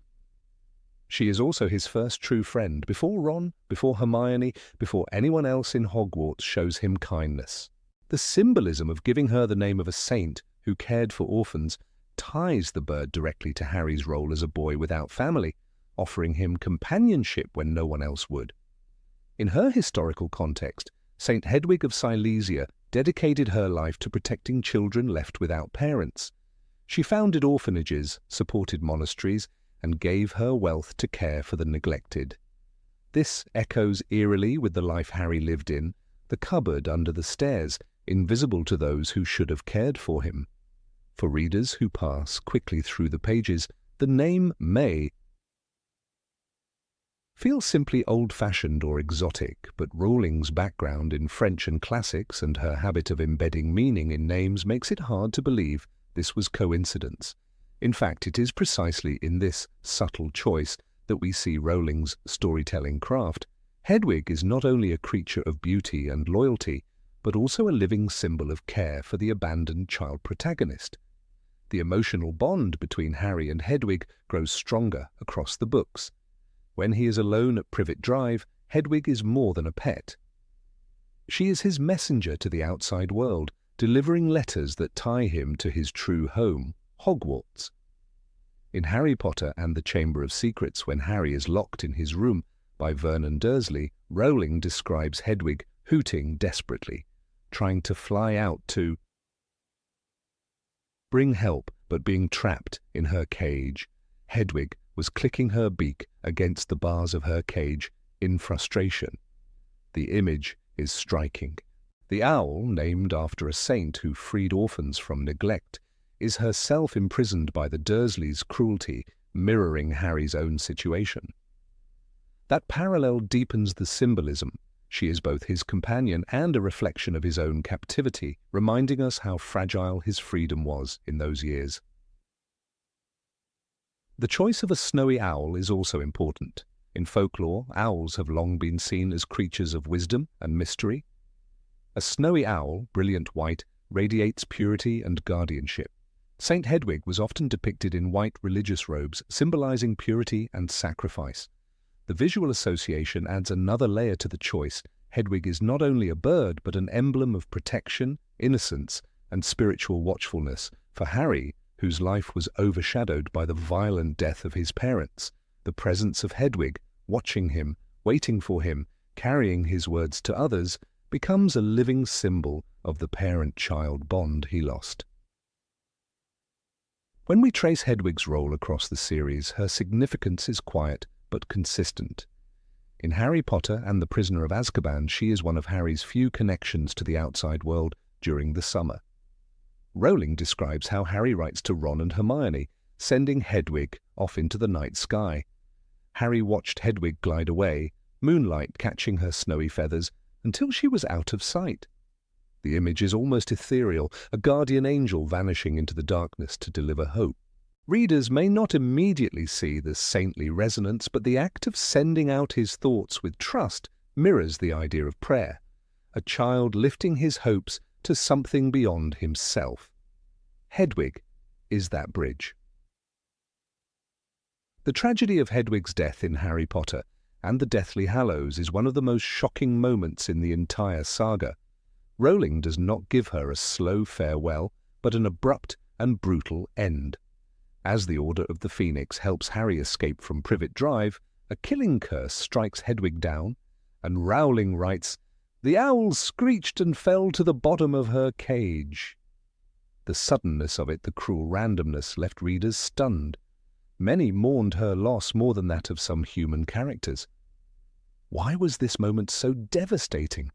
Because Hedwig had symbolized Harry's childhood innocence. She had carried his letters to friends, sat by him in lonely summers, and been the one constant reminder that he was loved in some way. Her death marks the final severing of that bond. Critics and scholars have noted that Hedwig's death was symbolic, a narrative turning point. The protective guardian, the saintly figure watching over the orphan, could not follow him into the adult battles he was about to face. Rowling herself commented in an interview that she killed Hedwig to represent the end of childhood. It was a deliberate choice, not simply an accident of war. For Harry to step fully into his role as leader, soldier, and adult, the last traces of his boyhood comfort had to be stripped away. The saint's protective cloak was gone. From that moment forward, Harry stood alone. When we consider the emotional weight of this, it aligns perfectly with the saintly symbolism. Saint Hedwig's mission was to care for orphans until they were ready to stand on their own. Harry's Hedwig fulfilled that mission too. From the moment she entered his life in Diagon Alley until the night of her death, she carried him through loneliness, rejection, and exile. Once he had grown into the hero who would face Voldemort, her role was complete. Her departure was as much spiritual as it was physical, a reminder that guardianship eventually yields to independence. It is also worth noting the timing of Hedwig's death. It occurs during the escape from Privet Drive, the place where Harry had been treated as an outcast and unloved orphan. The location could not be more symbolic. Just as Harry leaves behind the Dursleys forever, he also leaves behind Hedwig, the last emblem of his childhood sanctuary. Rowling ties the threads together. The orphan leaves the house of neglect, and the saintly guardian who once comforted him falls. The past closes, and adulthood begins. Readers who overlooked the name might have seen Hedwig only as a loyal animal companion, but once the connection is made, the richness deepens. Rowling rarely chose names without purpose. Albus Dumbledore, Severus Snape, Minerva McGonagall all carried meanings from Latin, mythology, or history. Hedwig's name is cut from the same cloth, carrying a religious and historical resonance that illuminates her role in Harry's life. She was not just an owl, she was a symbolic patron saint for the boy hero, a clue to the emotional architecture of the story that many missed at first glance. The quote that resonates most with this symbolism comes from Philosopher's Stone. The owl blinked her amber eyes at him. It was as though she knew. In that simple description, Rowling captures Hedwig's silent understanding, her role as more than an animal. She was the silent watcher, the protector, the one who knew her Harry's heart when no one else did. To tie her identity to a saint known for compassion toward orphans gives this moment an even deeper sense of destiny. As readers, returning to the books with this knowledge allows us to see Hedwig anew. Each hoot, each flight, Each moment she sits silently by Harry's side gains meaning. She is not only the child's pet, but his invisible shield, his reminder that even in neglect and abandonment, someone or something watched over him. The fact that Rowling chose to end her life in a violent instant underscores the brutality of adulthood and war, but also the necessity of Harry's growth. Saints protect children, but children cannot remain children forever. The loss of Hedwig remains one of the most emotional touchstones in the series, precisely because of what her name and role symbolized. Readers who wept for her were not only mourning an owl, they were mourning Harry's childhood, their own innocence as readers, and the comfort that guardianship brings before the harshness of life removes it. The saintly name whispered its meaning from the very start, but only those willing to look closely could see the story Rowling was telling through feathers and flight. Number 22. The symbolism in Draco Malfoy's surname. Of all the names scattered across the Harry Potter universe, some slip by without notice on a first reading, while others carry a hidden weight that only becomes apparent later. Malfoy is one such name. At first, it sounds merely aristocratic, a sharp and cold label that fits the pale, sneering boy who insults Harry on the train to Hogwarts. Yet its origin runs deeper. Derived from Old French, Malfoy translates to bad faith. This is more than a linguistic coincidence. It is a narrative clue woven directly into Draco Malfoy's identity. His surname is not just a name, it is a prophecy, a whispered warning that his path will always be shadowed by doubt, hesitation, and moral conflict. The reader might not notice this on the first journey through the books, but the moment one learns the meaning, every scene with Draco takes on a new layer of inevitability. Draco begins as the archetype of a schoolyard villain. In Harry Potter and the Philosopher's Stone, he embodies arrogance, prejudice, and privilege, with lines like, "You'll soon find out some wizarding families are much better than others, Potter." On the surface, his words confirm his role as a boy born to embody cruelty. Yet when read against the backdrop of his surname, the taunt transforms. The bad faith he represents is not simply malice, but the shallow, unthinking loyalty he shows to his family's ideals. His arrogance is less a choice and more an inheritance, one that binds him to his family's dark traditions. Malfoy is not just a name for a bully, it is a foreshadowing of a boy enslaved by the faith of his fathers, one who will struggle for years to discover whether his loyalty is genuine or hollow. As the series advances, the subtle irony of the name intensifies. In Chamber of Secrets, Draco boasts about his father's influence at the Ministry, throwing the Malfoy name like a weapon. The reader sees his sneers and insults as signs of strength, but hidden beneath is the fragility of bad faith. Draco's superiority is always borrowed. He has no true convictions of his own. His faith lies in the authority of Lucius Malfoy, a man whose choices are drenched in duplicity. Here again, the meaning of the surname whispers through the cracks. Draco does not believe because he understands, he believes because he is told to, and the result is faith corrupted before it even becomes his own. By the time Prisoner of Azkaban arrives, the seeds of inner conflict begin to stir. Draco's taunts about Hagrid's lessons and his staged injury with Buckbeak show his reliance on manipulation rather than courage. In the hospital wing, he whines, "Father's going to have a field day with this." It is almost comical, but when one recalls Malfoy, the humour darkens. Draco's actions are not only cowardly, but also devoid of integrity.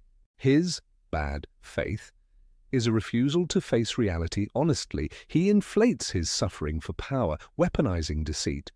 Rowling's narrative craft embeds the name's meaning in his every action. Truth is never Draco's ally, for truth would require him to confront his own weakness. The tension explodes in Goblet of Fire. At the Quidditch World Cup, Draco leans close to Harry and Ron, reminding them, "With the Dark Lord back, you're going to be the first to go." He plays the role of prophet of doom, but in truth he is parroting the voices he hears at home. His surname, the mark of bad faith, is again at work. Draco cannot yet choose belief for himself.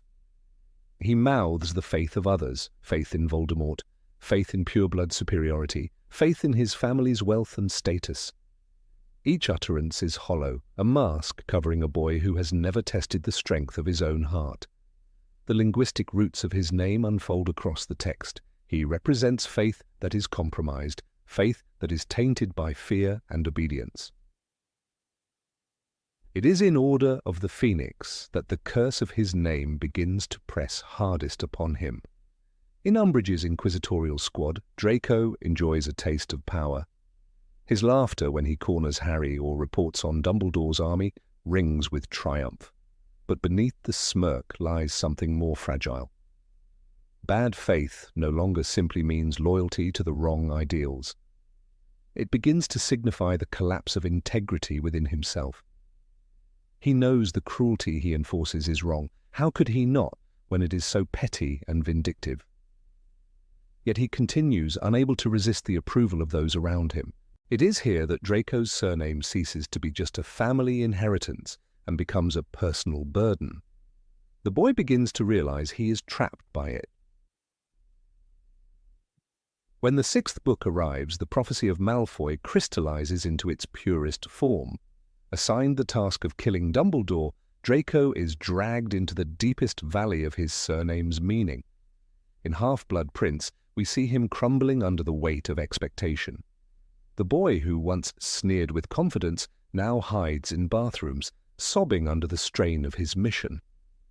"I don't want to do it," he confesses in silence, though he never speaks the words aloud to Harry. The bad faith of his name reveals itself in this torment. He is torn between obedience to Voldemort, fear for his family, and his own shrinking conscience. Every choice before him is poisoned. His surname has always promised such an outcome, that his loyalties, whether to good or evil, would never be pure.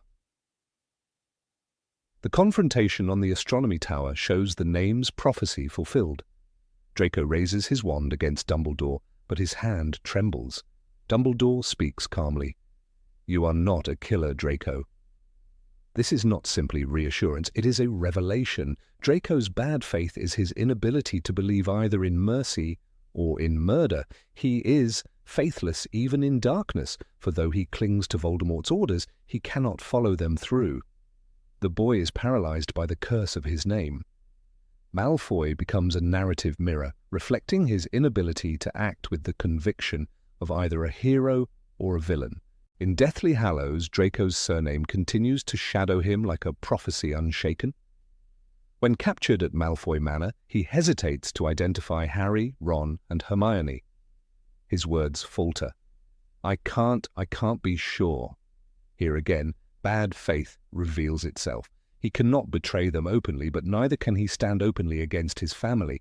He hovers in the fog of indecision, unable to place his belief in any cause. His cowardice is born not merely from fear, but from the fracture of his inner self.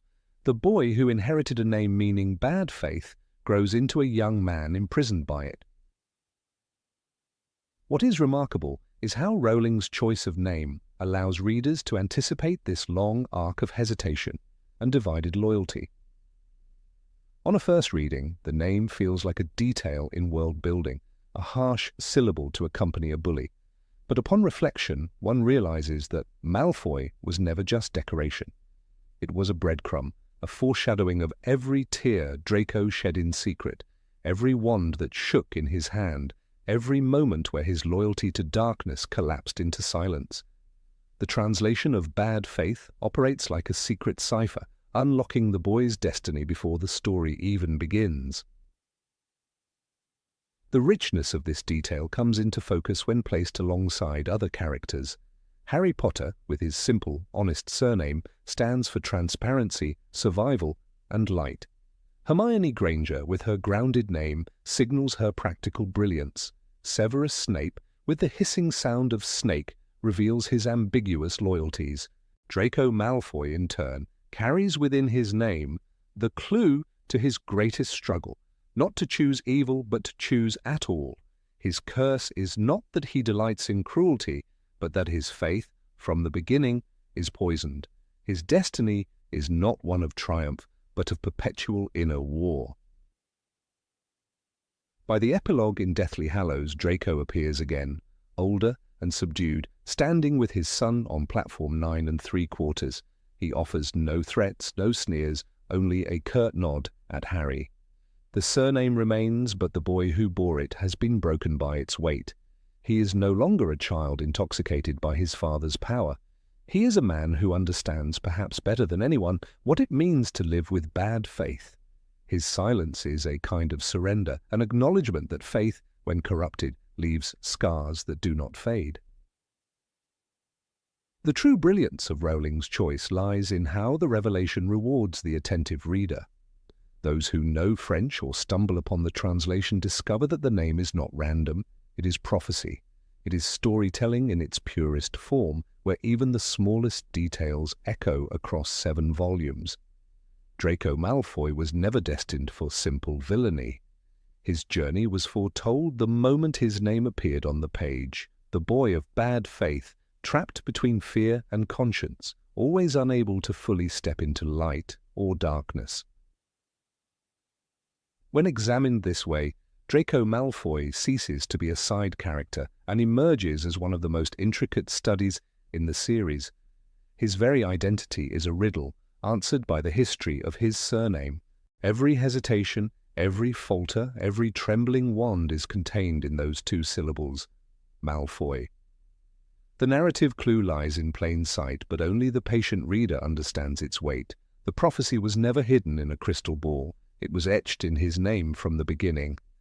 And the story of Draco Malfoy is not just about a boy who failed to kill. It is about a boy doomed to live in the shadow of bad faith, forever struggling to discover what true belief could mean. Number 23, the prophetic star chart at Hogwarts. In the quiet corridors of Hogwarts, there is one subject that often slips beneath the notice of readers and even of the students themselves: astronomy. Compared to Defense Against the Dark Arts or potions, it seems less urgent, more ornamental, like an academic relic of old wizarding traditions. Yet J.K. Rowling leaves subtle traces within these lessons, details that act as a whispered prophecy embedded in the stars. When Harry Potter first studies the night sky in the Philosopher's Stone, the classroom exercise is written as a simple school detail, but the mention of a star chart marked with the constellation of the Serpent foreshadows far more than a routine homework task. This passing moment becomes a clue, an overlooked prophecy whose truth unfolds across the entire saga. On the surface, astronomy at Hogwarts is a class of telescopes and late-night cold vigils on the astronomy tower. Professor Sinistra, who rarely appears in the books, leads the students through star charts and planetary motions.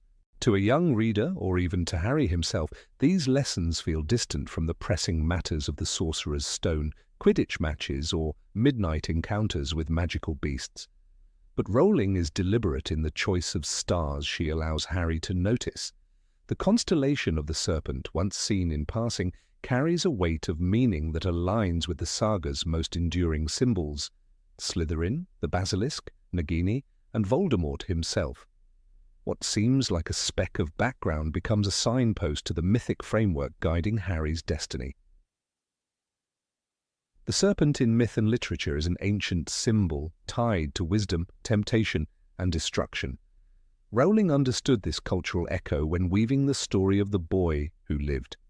In the Philosopher's Stone, when Harry sees the star chart in astronomy class, he is unaware that his fate is already bound to serpents. He does not yet know he is a Parselmouth, nor that Voldemort's very soul has intertwined with his own. The constellation becomes a cosmic hint. Above the boy's head, written in the night sky, lies the shadow of his greatest enemy. Just as the prophecy of Sybil Trelawney is hidden in riddles and half-remembered words, the stars themselves whisper a truth overlooked by young eyes. One of the most striking moments of connection comes later, in the Chamber of Secrets. The serpent that was once a mere line on a star chart becomes flesh in the form of the basilisk. Rowling brings the abstract down into the stone corridors of Hogwarts, turning a celestial omen into a living terror.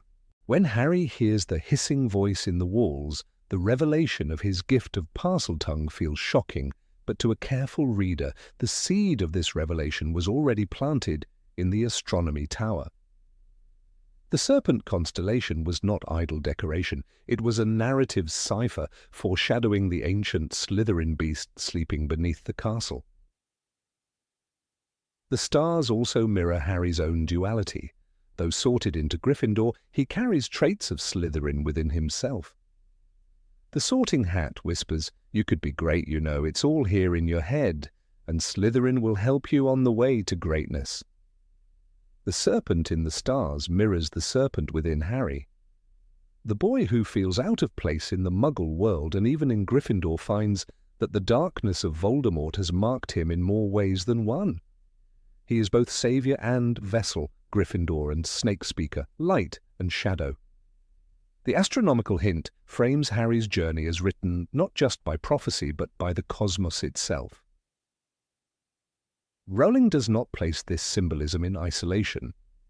Other celestial names and signs in the series play equally prophetic roles.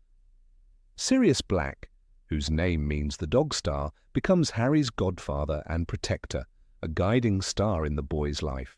Bellatrix, meaning female warrior, and connected to the constellation Orion, embodies the destructive ferocity of Voldemort's most loyal follower.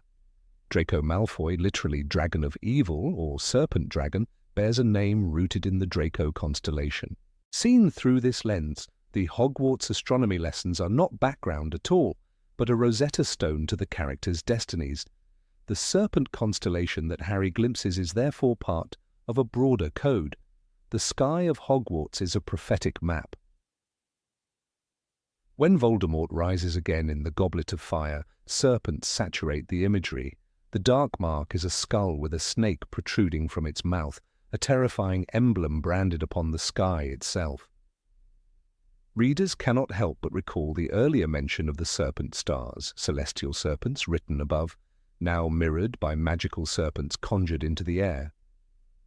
What was once an innocent star chart becomes a haunting echo of the evil that gathers strength below. Harry, who once copied constellations for homework, now sees the same sign become a real harbinger of death. Rowling is a master of planting seeds in the mundane to bloom later in the mythic. Consider how in the Philosopher's Stone the first Quidditch match introduces Harry's broom hexed by Quirrell. It seems like an exciting but isolated danger, until years later the connection between Quirrell and Voldemort redefines the entire moment. The Serpent constellation works in the same way. First, a harmless academic note. Then, when the serpent manifests again in Basilisk, Parseltongue, Horcrux Snake, and Darkmark, the reader realizes the foreshadowing had been written all along. Even Harry's own scar resonates with serpentine imagery. The lightning bolt scar is often drawn like a jagged path, but its connection to Voldemort, whose emblematic animal is the snake, suggests the scar itself is a kind of living serpent etched into Harry's skin. When Professor Dumbledore later explains, "You are the seventh Horcrux, Harry," it becomes clear that Harry's very body has become another vessel of the Snake Lord's soul. Once again, the constellation of the serpent from his first year comes into focus, a reminder that the stars have always been writing the script of his fate. The symbolic thread becomes even stronger in the Deathly Hallows. When Voldemort turns Nagini into a Horcrux, the serpent is no longer simply an animal companion, but a living fragment of his own soul. Harry's final quest to destroy the Horcruxes becomes a battle against the snake within and without.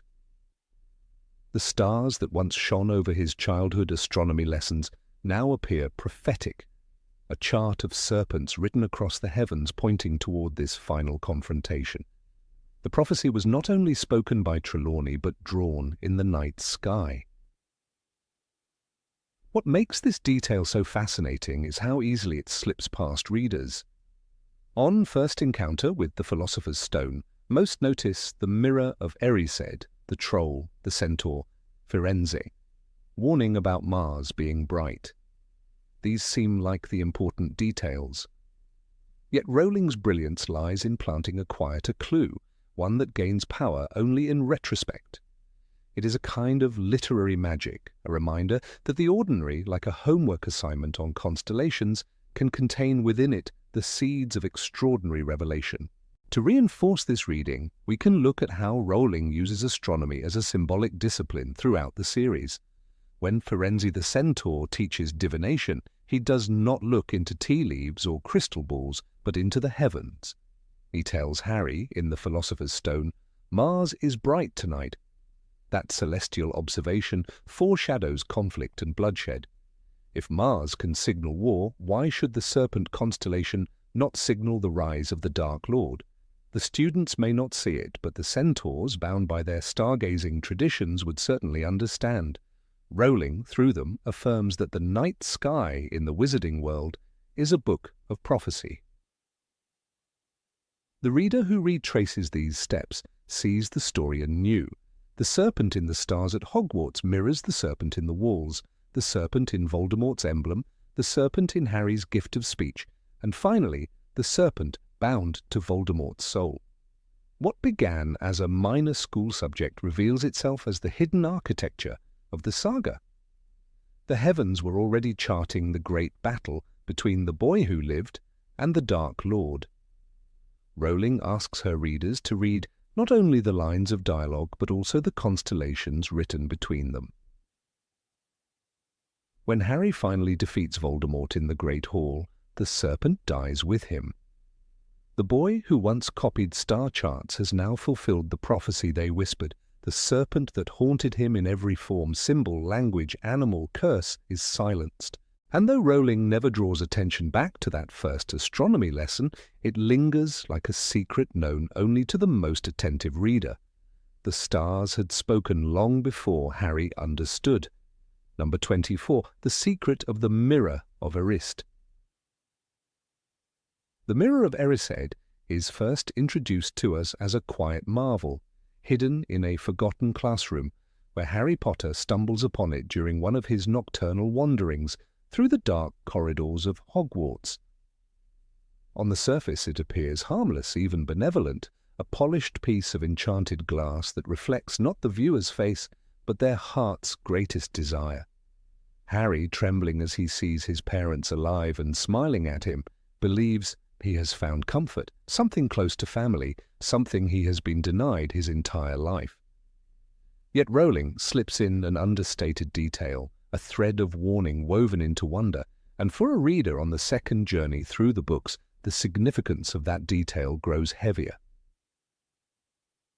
What seems like a gift is also a curse, a trap for the unwary, a foreshadowing of the theme that runs throughout the entire saga. Obsession with what one most desires can become destructive.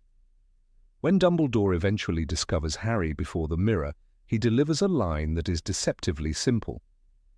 It does not do to dwell on dreams and forget to live, remember that. The first time through, a young reader might take it as the wise but almost parental guidance of an old wizard, nudging the boy away from spending too much time in fantasy. On a reread, however, those words thrum with a prophetic echo. They are not merely advice to a child, but a profound warning about the nature of desire itself. Just as Harry could lose himself in a vision of his family, so too could others lose themselves in visions of immortality, of power, of dominion.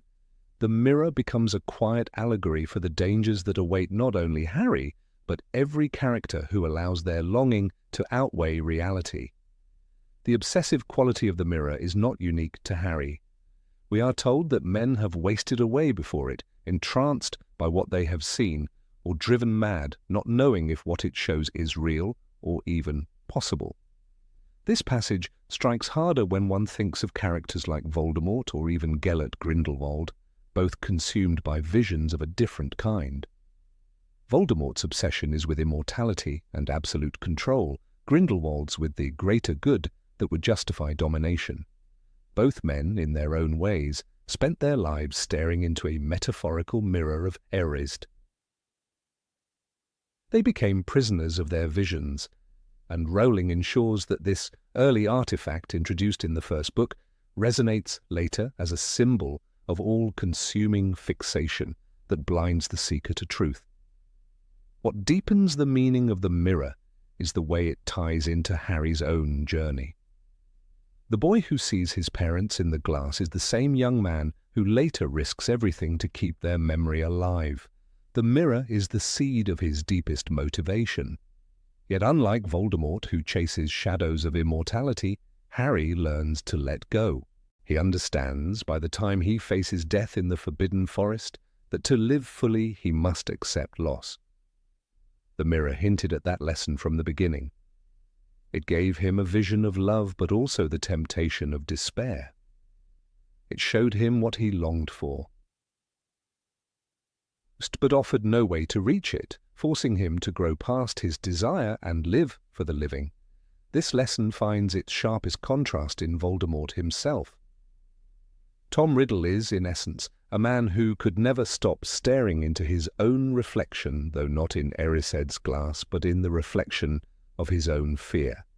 His greatest desire is to escape death, and his greatest fear is to face it. He spends his life creating Horcruxes, tearing his soul apart to bind himself to the world. When Dumbledore warns Harry that one can be driven mad, not knowing if what the mirror shows is real or possible, it is Voldemort who comes to mind. For what is more impossible, more unnatural, than the dream of eternal life? His downfall was predicted not only by prophecy, but by the thematic truth hidden in that first enchanted mirror. Rowling's choice of name deepens this symbolism. Erased is desire, spelled backward, a reflection itself, reminding us that longing can appear reversed, distorted, and dangerous when unchecked. To a first-time reader, this seems like a clever linguistic trick. To the seasoned reader, it reveals something crucial.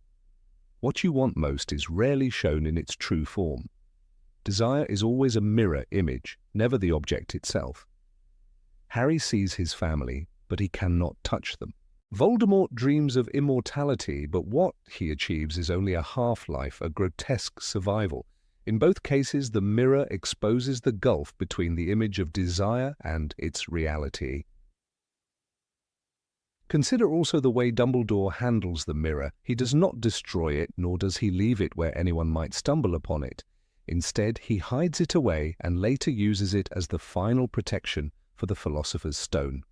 In doing so, he demonstrates that desire itself cannot be eliminated from human nature. It can only be redirected, contained, or made to serve a higher purpose. Harry is able to retrieve the stone precisely because he seeks it not for himself, but to keep it safe from Voldemort. The mirror becomes a test of motive, a judge of whether desire is selfish or selfless. This quiet twist foreshadows the many moral choices Harry will face, where intent matters more than power. The stone itself becomes another form of temptation, linked thematically to the mirror. Nicholas Flamel and his wife are ready to let it go, to accept death, demonstrating the ultimate rejection of obsession. Voldemort, by contrast, burns with longing to possess it, using Quirrell as a vessel. The mirror, in revealing the stone only to one who wanted it but not for personal gain, stands as a symbolic gatekeeper. In this way, Rowling hints early at the larger conflict between those who chase shadows of power and those who embrace the fleeting but meaningful reality of mortal life. What makes the mirror so haunting is how it draws Harry in without malice. He is not lured by promises of strength or riches, but by love. The trap is subtle because it appeals to his noblest longing, the desire to see his parents. In this, the mirror suggests a truth that resonates across the entire saga. Obsession does not always come cloaked in greed or cruelty. Sometimes it comes dressed in grief, in memory, in the ache of what could have been. To surrender to it is no less dangerous. As Dumbledore gently warns, Harry could lose himself, forgetting to live while staring at what can never return. The placement of the mirror in the story also matters.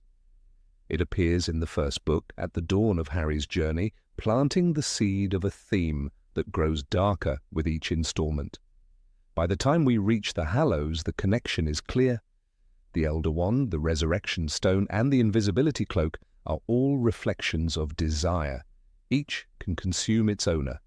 The stone, especially, mirrors the mirror itself, bringing visions of the dead, tempting one to dwell on what has been lost. Harry, who once gazed into the mirror of Erist to see his family, now holds the Resurrection Stone and faces the same temptation. But where once he longed to linger, now he chooses to let go, walking calmly to his death. The mirror also casts a subtle shadow on Dumbledore himself. In The Deathly Hallows we learn that he too was consumed by youthful visions of glory with Grindelwald, that his ambition blinded him until tragedy struck his family. When he warns Harry about the dangers of the mirror, he is not speaking theoretically. He speaks from experience, having wasted years trapped by his own reflection of desire. His words to Harry, "Men have wasted away before it," are a confession disguised as caution. They reveal his understanding of how seductive obsession can be and how devastating its cost. Even Snape's arc carries echoes of the mirror. Though we never see him gaze into it, his life is defined by a desire so strong it twists his choices. His longing for Lily becomes both his redemption and his torment. Like Harry before the mirror, he sees her but cannot have her. Unlike Harry, he never learns to step away fully, and so his life is one of shadows, lived in devotion to an image that is no longer real. His tragedy lies in the fact that desire, once noble, can calcify into obsession, chaining a person to the past. The genius of the Mirror of Erist lies in its silence. It does not speak, it does not lure with words, it simply reflects. The danger comes not from the artifact itself, but from what is already inside the viewer. This mirrors the nature of evil throughout the series. It preys not by forcing its will, but by magnifying the flaws within. Just as the mirror shows what you already desire, Voldemort corrupts what already exists in the hearts of men: ambition, fear, grief, pride.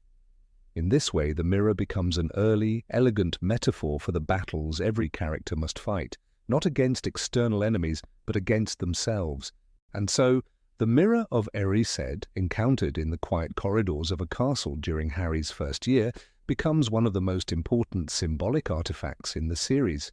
It is not merely a magical curiosity, but a subtle prophecy of the dangers to come.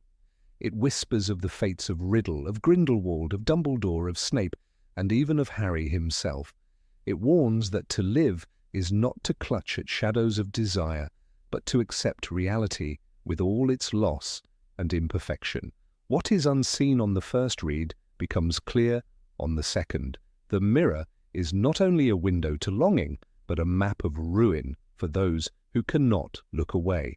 Number 25. Percy Weasley's Clumsy Owl. Of all the small creatures that move through the Harry Potter saga, none seems so insignificant, so frail, and so comically doomed to failure as Errol, the elderly owl belonging to the Weasley family.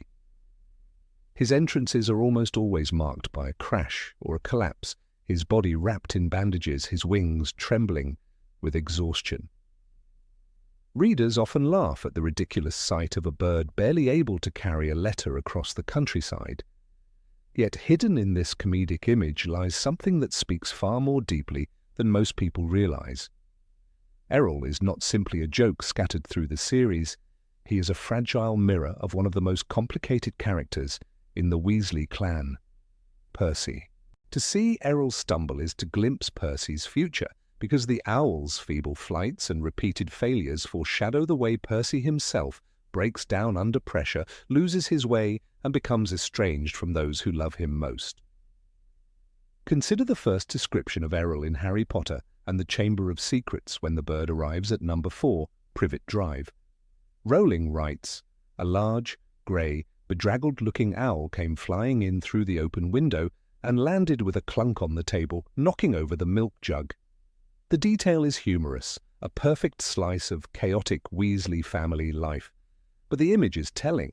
Errol is not majestic like Hedwig, not graceful like Pigwidgeon later will be, but a tired and fragile messenger that cannot perform his duties with strength. In that moment, the owl seems harmless, yet if one pauses to connect it to Percy's place in the family, the parallel becomes striking. Percy, too, tries to serve as a messenger between his own ambitions and his family's traditions, between the Ministry of Magic and the warmth of the Burrow, and like Errol, he crashes under the weight of expectations. Percy is the third son of Arthur and Molly Weasley, but he strives to distinguish himself in ways his brothers do not. While Fred and George cultivate mischief, while Ron lives in Harry's shadow, Percy sharpens his ambition, chasing status in the ministry. His seriousness, his prefect badge, and later his position as head boy all mark him as someone who desperately wants to fly higher than his siblings. But when the ministry tightens its grip, during Voldemort's return, Percy begins to crumble. He sides with authority against his family, sending back letters filled with cold warnings. Errol's exhausted and battered flights now seem less comic, more symbolic. For just as the bird pushes forward despite failing body and broken feathers, Percy pushes forward in blind loyalty to a system that is breaking him apart. The connection becomes especially poignant in the Goblet of Fire, when Percy, acting as assistant to Barty Crouch, becomes a mouthpiece for a crumbling authority figure. Percy defends Crouch's increasingly erratic behavior, telling others that his boss is simply overworked. His words are an echo of Errol dragging himself to deliver letters when he clearly no longer has the strength.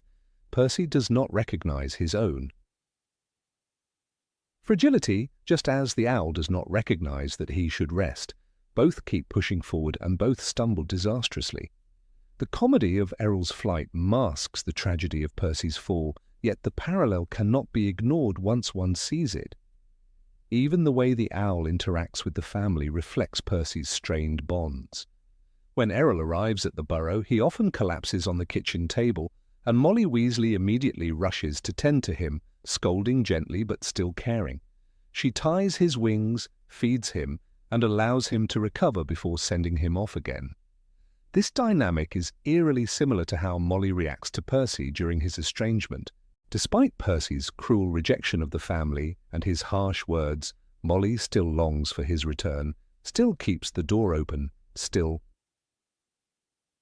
believes he can be healed. Errol's battered body wrapped in bandages is a physical representation of what Molly wants to do for Percy, bind his wounds and send him back into the world. The owl becomes the stand-in for a son who cannot be reached. When Percy finally breaks from his family during the events of Order of the Phoenix, sending a letter in which he calls his father a fool for trusting Dumbledore, the imagery of Errol lingers. That owl, with all his weakness and weariness, could have been the one to carry such a letter, dragging himself through the skies while transporting words heavy with betrayal. Readers never think of it in the moment because the comedy of Errol overshadows the symbolism.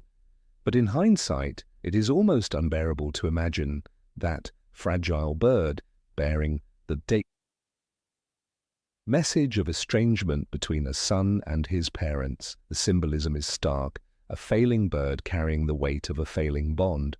One cannot ignore the contrast with Hedwig, Harry's snowy owl, who always represents purity, loyalty, and the unbroken connection between Harry and his world of magic.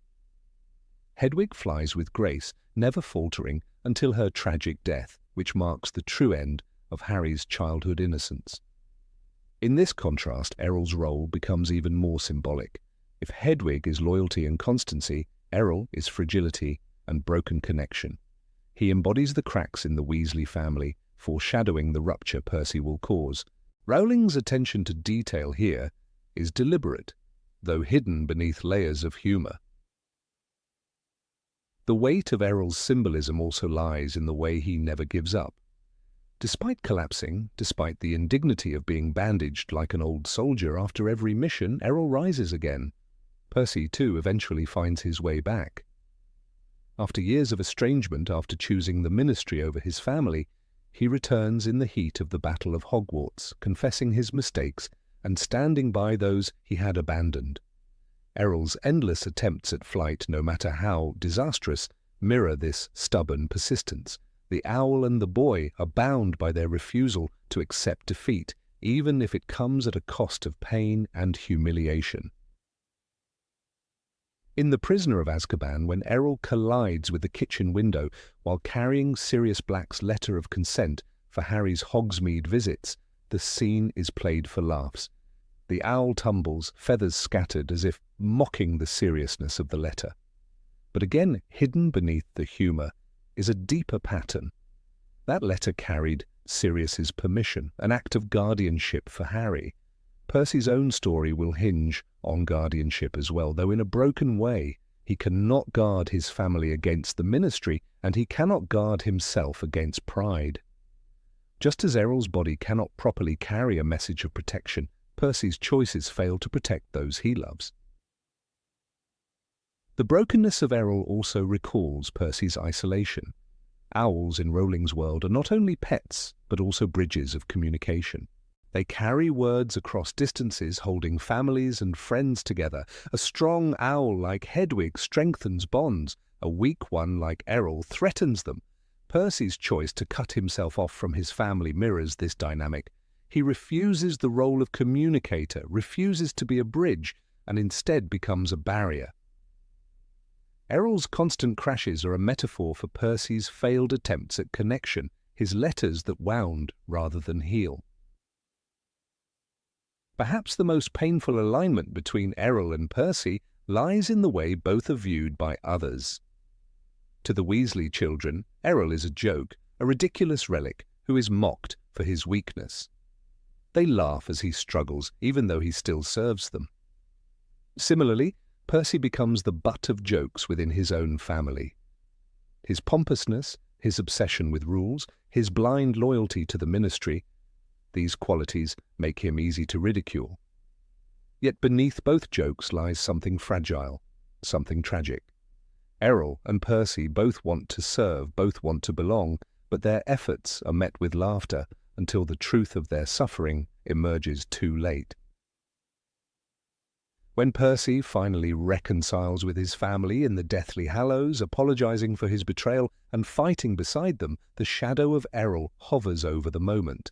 The owl had been absent from the narrative for some time, but his earlier appearances make the reunion more powerful for those who recognize the pattern. Percy, like Errol, returns battered, humbled, but still determined to play his role. Just as the owl never stopped trying to deliver letters, Percy never stopped yearning for acceptance, even when pride kept him away. The reconciliation gives meaning to all those earlier crashes, all those humiliations, because they culminate in a fragile but genuine act of courage.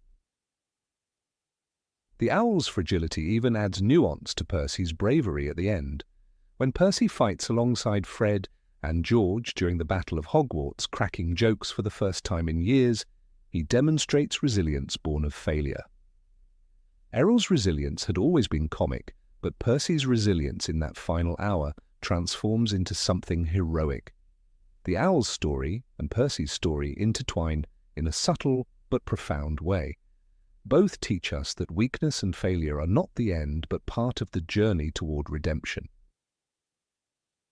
Even in small details, the symbolism continues. Errol's grey feathers, his old age, and his weariness reflect the burdens Percy carries as the responsible son who takes the weight of expectation upon himself.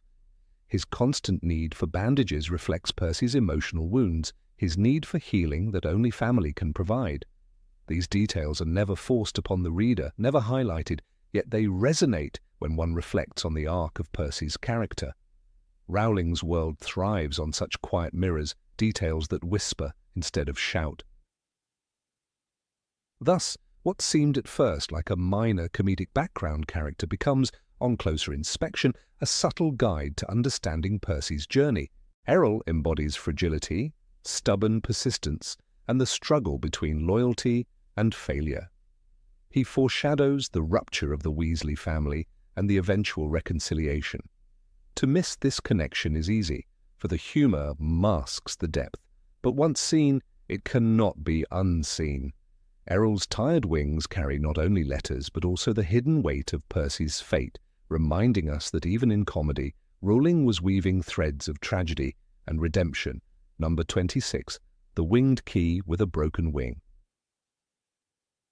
In the underground chambers of Harry Potter and the Philosopher's Stone, there is a trial that at first appears to be just another puzzle of magic and danger. Yet among the many obstacles Harry faces, the Chamber of Flying Keys contains a hidden symbol, one that many readers pass over without a second thought. Hundreds of winged keys dart and glitter in the air, each dazzling with enchantment. They shine in colours, some large, some small, all impossible to grab as they whiz around like enchanted insects. But the key that matters most is not the most beautiful, nor the fastest, nor the most flawless. It is the one that has been damaged. Rowling writes of it. It was a large, silver key that had a bent wing, as though it had already been caught and stuffed roughly into the keyhole. This detail is the core of the test, and beyond that, a narrative clue to the greater truth of the series. The broken key is the one that opens the way forward, and in the same way, Harry himself, scarred, wounded, marked by tragedy, is the true answer to the larger battle with Voldemort. When Harry mounts the broom to pursue the key, the symbolism grows stronger. He is not naturally the strongest wizard in the room. Hermione knows far more spells than he does, and Ron has an instinctive sense of chess strategy that later proves vital. What Harry has, however, is experience as a seeker. The act of spotting the damaged key, recognizing it from among the many glittering decoys, mirrors his ability to notice what others overlook. He finds the one imperfection in the storm of perfection. In a world where appearances so often deceive, this moment foreshadows the way Harry will later see truths that others ignore. He will recognize the falseness of power, the hollowness of glory, and the quiet strength in those who appear weak. The key itself carries the mark of struggle. Its wing is bent because it has been caught before. This is not a pristine object. It has already been wounded, and yet it remains the only way forward. The parallel to Harry's scar could not be clearer. Harry is marked by Voldemort's curse, carrying a wound that is both a weakness and a strange form of protection. He is, in the words of Dumbledore, marked as his equal. Just as the broken key is the only one that fits the lock, Harry's brokenness is what makes him the one capable of confronting the Dark Lord. In both cases, perfection is a distraction. The truth hides in what seems damaged. Rowling places the moment deep in the underground tests, almost as if she wanted it to slip past the reader's conscious mind and work instead as a subconscious lesson. At the time, the reader is too caught up in the thrill of the chase to reflect on why the key looks the way it does. It is only later, when one revisits the story, that the significance of this detail becomes clear. Rowling's writing often works in this layered way. She plants objects and images that seem ordinary but later reveal themselves to be symbols of deeper meaning. The key is one of those symbols, preparing the reader for the series' central paradox. Salvation will come not from the strongest or the most beautiful, but from the wounded and the overlooked. The test of the keys also contrasts with what comes later in the Philosopher's Stone challenge. Ron's chess match is about sacrifice, a lesson in giving up something for a greater good. Snape's potion riddle is about logic, a demonstration that intelligence is not always about magic. But the key trial is about recognition. It is about noticing the flawed object in the midst of flawless distractions. Harry does not win by overpowering the other keys or by using a clever spell. He wins by seeing differently. This is what he will later do when he recognizes the true master of the Elder Wand, when he sees that Draco Malfoy is not a murderer, but a boy trapped by circumstance, and when he finally understands that his own death is the key to Voldemort's feat. The symbolism expands when one considers Voldemort's obsession with perfection and power. Voldemort hides pieces of his soul in grand objects. a locket of Salazar Slytherin, a goblet of Helga Hufflepuff, a diadem of Rowena Ravenclaw. Each object is beautiful, powerful, and seemingly untouchable, yet every one of them is destroyed by something ordinary or even broken. The fang of a basilisk, the sword of Gryffindor, fire conjured by young students. In contrast, the broken key of the dungeon chamber is the truest representation of power in Rowling's world. It is not the glittering thing that matters, but the scarred, fragile one that carries the answer. Just as Harry, the orphan in hand-me-down clothes, is chosen above Draco Malfoy, who is wealthy and polished. The bent wing of the key foreshadows another broken wing in the series, Hedwig's death. Hedwig is Harry's link to his innocence, his first true companion in the wizarding world. When she dies in the Deathly Hallows, struck down by a curse, the image of broken wings echoes back to that key. In both cases, something that flies and carries freedom is damaged. Yet the meaning is not only sorrow. The broken wing in the key does not prevent it from working. The death of Hedwig marks the loss of innocence, but it also clears the way for Harry to grow fully into his role. Rowling's imagery connects fragility with purpose. The scene also reflects the theme of choices over appearances. In the Philosopher's Stone, Dumbledore tells Harry, "It is our choices, Harry, that show what we truly are, far more than our abilities." The choice to pursue the damaged key rather than be distracted by the shining ones mirrors the kind of decisions Harry will make in the future. He will choose loyalty over ambition, friendship over glory, sacrifice over power. Each time the choice will look unimpressive on the surface, but it will prove to be the only path forward. The damaged key becomes the first physical embodiment of that lesson. When Harry grasps the key, he does not do it effortlessly. The bent wing makes it harder to fly straight, and the key wriggles against his hand as though resisting him. This detail matters. Victory in Rowling's world is never without effort. Harry bleeds, suffers, loses friends, and carries grief.